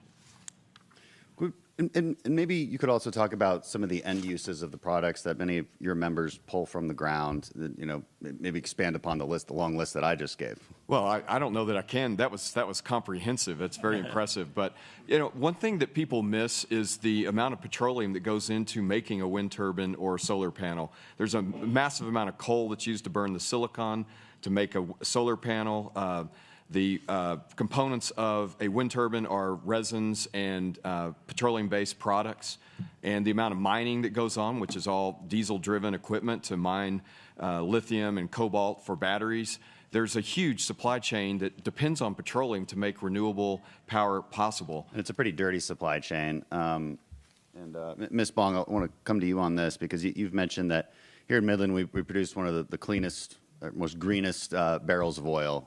I'm paraphrasing, I think, what you said, but I tend to agree. I've seen research that says that American natural gas is 42% cleaner on a life cycle basis than, say, Russian natural gas. Can you speak to that and how your industry here is cleaner than the rest of the world?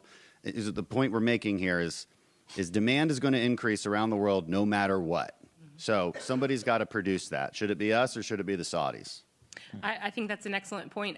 One of the ways that I think we produce greener and a better barrel of oil here is that we're looking for ways to capture emissions before we're required to. And we see that as destruction of value. If we have to vent or flare, we're actually destroying value and losing money. And so we need to have access to be able to capture that and get it to market.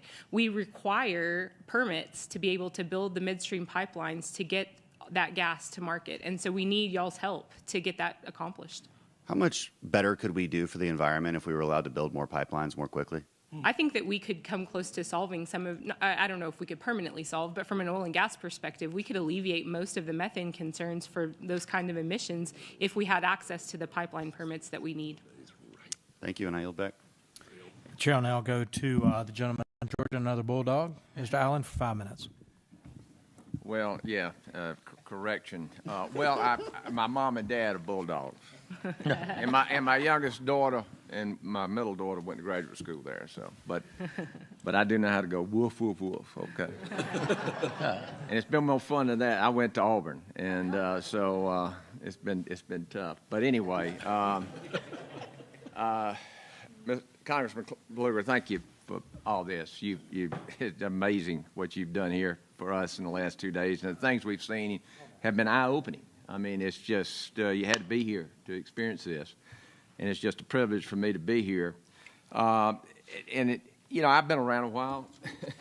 I spent most of my life in the business world creating businesses, growing companies, and I know a lot of the challenges out there. And understand the challenges with the oil and gas industry. I served on the Energy Action Team, and we had a lot of the mostly independents coming, which is another thing. Big oil doesn't produce the oil in this country. I think it's a small percentage of it. It's the independents that are producing the oil. But a little history on energy. I graduated from Auburn in 1973. And it was not really a good economy then. And then within a year, the oil embargo hit, and it almost devastated our economy.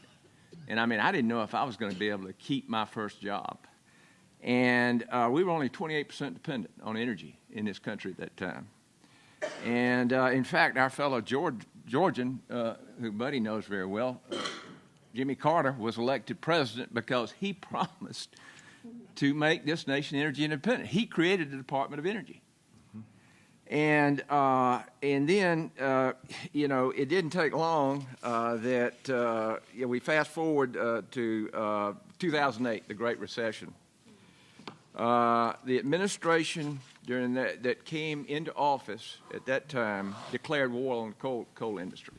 All this money that my MCs spent to clean coal to meet the Clean Air Act that was passed by Congress, he spent all that money.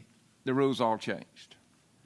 And so the state of West Virginia, I'm not predicting anything here, but the state of West Virginia had the 10th best economy in the nation. Today, they're third from last. That state's been devastated. You could not, So what happened is in 2016, and the other thing is great, we have an election every 2 years in this country, so we kind of see where the American people sit on these issues. But the bottom line is, in 2016, we had the majority in the House, we had the majority in the Senate, and we had the White House. And under the leadership of Paul Ryan and many of our leaders on committees, we went through the Congressional Review Act, we unleashed the economy. I had no idea what that would do. All I know is I was all in. I was pro-business, and we had a pro-business administration. I could not believe what I saw. We became not only energy independent, we became energy dominant. Do you realize how much power that is? We were setting the price of a barrel of oil. There was unprecedented world peace. And so, so what we get to then, of course, then COVID hits. And, we got a major reset, and it was a big problem. Mr. Pruitt, you started your own business, and like I said, we have an election every 2 years. If we get a pro-business administration in this next term, how long would it take you to get back to where you and all of your members to get back to where we were just 3 years ago? It's probably about 2 years. So when I make the decision, my board approves a budget, it takes about a year to contract the rig, get all the permits, and that's in Texas. That's the fastest cycle time anywhere. But it's a 2-year time frame to really get the machine turning, and then there's a lag on getting all that production to market. But it can be done. But we need the White House. Without the White House, right. We're right. Well, one of the things I realized in business too is our whole economy is based on confidence. I mean, we're a 70% consumer economy, and the consumers aren't happy, and they're not happy right now. This war on fossil fuel has created the inflation issue in our country. I mean, bar none. I mean, this coat has oil in it. Okay, it affects everything in our economy, and I experienced that in construction. Construction costs have skyrocketed because of the price of a barrel of oil. And I do know, I'm out of time, but I do know how it was back during COVID. I mean, you guys were calling because we had a war between Russia and Saudi Arabia, and the oil was $7 a barrel, and I had a lot of friends in your business that called me and said, we got to get the price up to at least market. We're going broke here. So, but anyway, thank you for hanging in there. Keep the faith. Thank you. And I think the American people go wake up. Appreciate it. I recognize Ms. Miller Meeks for 5 minutes. Is it on? All right. Well, thank you very much. I thank the Energy and Commerce Committee for having this hearing. And while in Texas, if you're around Representative Pfluger and Representative Weber and Representative Burgess and Representative Crenshaw, you hear a lot and have had the pleasure of hearing how everything is bigger and better in Texas in every way that you can imagine. However, let me say that I grew up in Texas around San Antonio, started at San Antonio Junior College at 16, enlisted in San Antonio, have all my education from San Antonio, but I realized I was threatening the reputation of Texas, that it's bigger, and so I went to a smaller state. In the spirit of qualifying the states we represent, Representative Peters mentioned solar in California, and McMorris Rogers mentioned hydropower. So I just want to take the opportunity to say that that smaller state that I moved to, Iowa, has 50% of its energy from renewables. And we are an energy exporter, so Iowa's an energy state along with Texas. But also that Iowa has 50% of its energy, over 50% electricity is generated from wind power, Representative Pfluger. But I will give Texas credit because overall does produce the most wind power of all states. It's also the top crude oil and natural gas producing state in the nation, and we've learned how important that production is to both the state and to Midland in particular. And as states increasingly depend on non-dispatchable resources such as wind, we need strong natural gas supply and deliverability. Why? For 2021, the U.S. Energy Information Administration reported that total U.S. primary energy consumption was equal to, anybody have a guesstimate? 97 quadrillion BTUs. And how much of that was from renewables such as wind and solar? 12.5%. How much from natural gas? 32%. And we know, having gone to both COP26 and COP27, everyone around the globe acknowledges that energy demand, global energy demand, is increasing despite advances in energy efficiency. Mr. Savada, you mentioned health risk associated with the oil and gas operations and also from climate change. But are you aware how many people perish from cold or heat exposure each year? Not offhand, no.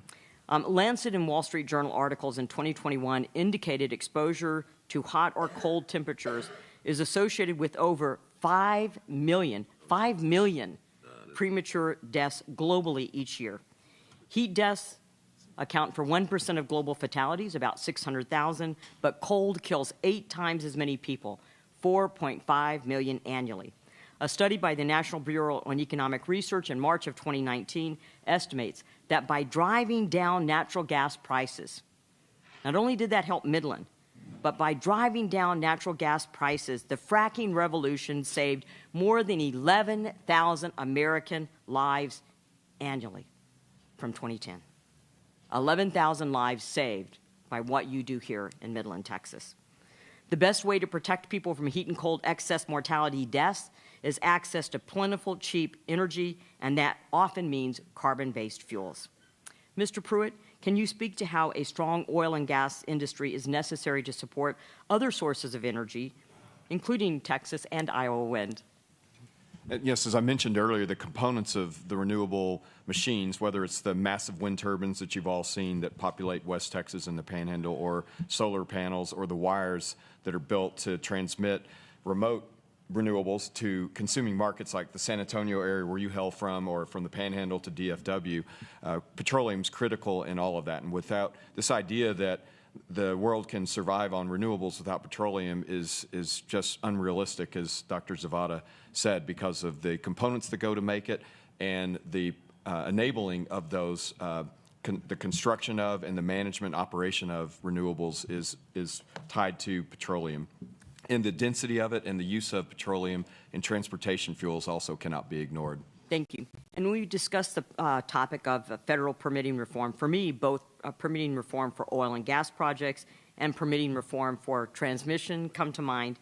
And we must find a better balance between energy project development and environmental goals, and I think that we can do both of those. Not lessen environmental standards, but provide greater certainty and predictability to permitting efforts.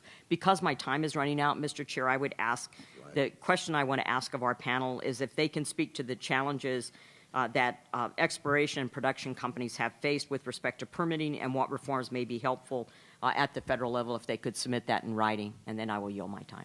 Yeah. So we'll talk about the ability to have questions inserted in the record and answered at the end. I'll now go to the birthday girl who turned a year older today, Miss Kamak from Florida. Happy birthday, and you're recognized for 5 minutes. Thank you. Well, I can't think of a better place to spend my birthday than Midland, Texas. I love it. No, thank you. And thank you for everybody for showing up today. Thank you to all my colleagues, everybody, and the witnesses for appearing before us. And as the lone representative from Florida and the Gator Nation, Dan, hell is listening to Buddy Carter talk about another national championship. That is hell. We're going to get you, though. And for Texas, welcome to the SEC. Thank you to my friend August and fellow congressional baseball teammate. I'm not sure if y'all know, he was our MVP last year. I trucked a guy at home plate, and you still got MVP. I don't know how that happens. But in addition to having great states, Texas and Florida, great constituents, wonderful industries, we also share something else in common. We are both taking all of Representative Peters' constituents from California. No, seriously, thank you for being here. It does. It means a lot. Seriously, we do appreciate you being here. And you know, a couple of weeks Careful, ago... you know how they vote. I think we're getting the good ones. See, people have personalities in Washington. We all aren't like doorknobs. So a couple weeks ago, Chairwoman Rogers, she hosted a full committee hearing on energy dominance and concerns within the industry. And one of the things that stood out was that every single one of the witnesses, Republicans and Democrats, were in favor of domestic production. And we recognize that as Americans, we can do it better, cheaper, safer, efficiently, and cleaner than anywhere else in the world. That is an American idea, not a partisan one. Something else that stood out was the recognition that we are an energy economy, and it is not only the thing that powers our everyday lives, from our schools to our businesses and everything in between, but our domestic energy economy is the foundation for the American dream. One of our witnesses, Ms. Donna Jackson, she made a comment that really stuck with me. She said that because of high energy costs at home, when they turn on the lights, when they fill up at the gas station, and basically everything else, that folks weren't living paycheck to paycheck anymore. They were living paycheck to Wednesday and borrowing the rest to get by. That really stuck with me as somebody who was raised by a single mom on a cattle ranch. My family, we were commercial sandblasters. And I had never heard anyone say anything beyond paycheck to paycheck, because I know what it's like to live paycheck to paycheck. Heck, I remember what it was like filling up my gas tank when I was homeless with pocket change. That really stuck with me. The impacts that the regulatory regime has had in the last 2 years on our producers. And so I think it's incumbent upon us here today as representatives of the People's House that we do the most important thing, which is get the hell out of your way. We need to get government out of the way, because I believe that our producers can do it better than anywhere else. And so that's going to be our goal, is to help get out of the way. Now, maybe because it's my birthday, maybe it's because I'm sleep deprived, I'm feeling a little froggy, but I'm going to ask my first question to you, Madam Mayor. The Department of Energy is proposing new energy conservation standards for new household gas and electric cooking devices. This move comes shortly after the Consumer Product Safety Commission suggested that they should ban gas stoves under the pretext of reducing indoor air pollution. Now, I personally see this as President Biden's rush to green agenda to phase out oil and gas and electrify everything. Should gas stoves be phased out? And how will this impact cost to consumers? Absolutely, they should not be phased out, if only for the fact that they cook better. as a person who loves to cook, I prefer to cook on a gas stove. No, I think that this is something that is a little bit of posturing on their part. I don't believe that it is a needle mover in terms of consumption in our nation, and so I think that it's posturing. But I do believe that it is symptomatic of the lack of understanding of how energy actually works and how our grid works in the United States.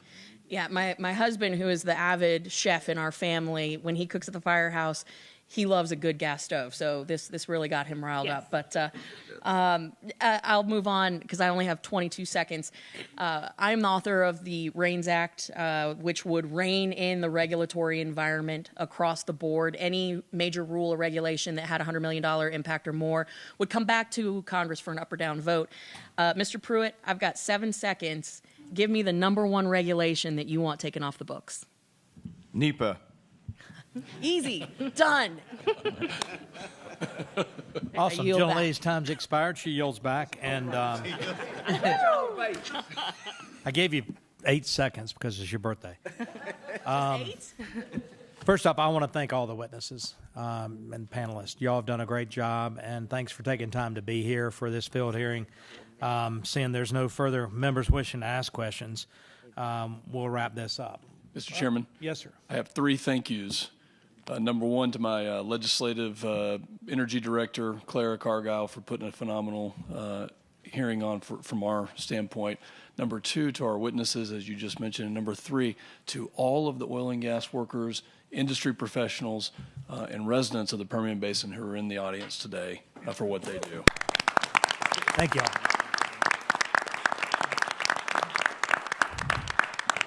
Go to Mr. Peters for just a second. I just want to say thanks to Midland for hosting us. I'm not from a state that's much of a producer. I just want you to know that I'm committed to taking a trip to Texas whenever I can to learn about this. I think we have to work together.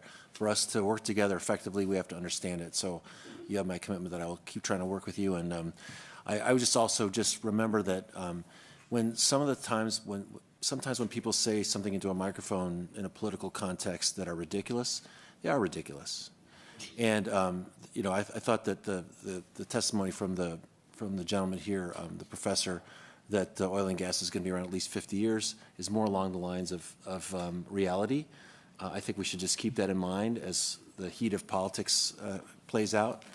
and that I'm very well aware that oil and gas is going to be with us for a long time. I just hope we can make it clean and as part of a larger suite of all the above energy, which is what my colleagues, I think, talk about as well. So, again, thanks to Midland for hosting us, and thanks to Chairman Duncan and Chairman of the committee, Rogers, for bringing us out. Yeah, appreciate that. Thank you, Democrats, as well. Just some last comments. I ask unanimous consent to insert in the record documents included on the staff hearing documents list. Without objection, that will be ordered. Pursuant to committee rules, I remind members they have 10 business days to submit additional questions for the record, and I ask witnesses to submit their response within 10 business days upon receipt of the questions. Without objection, subcommittee is adjourned, and God bless Texas.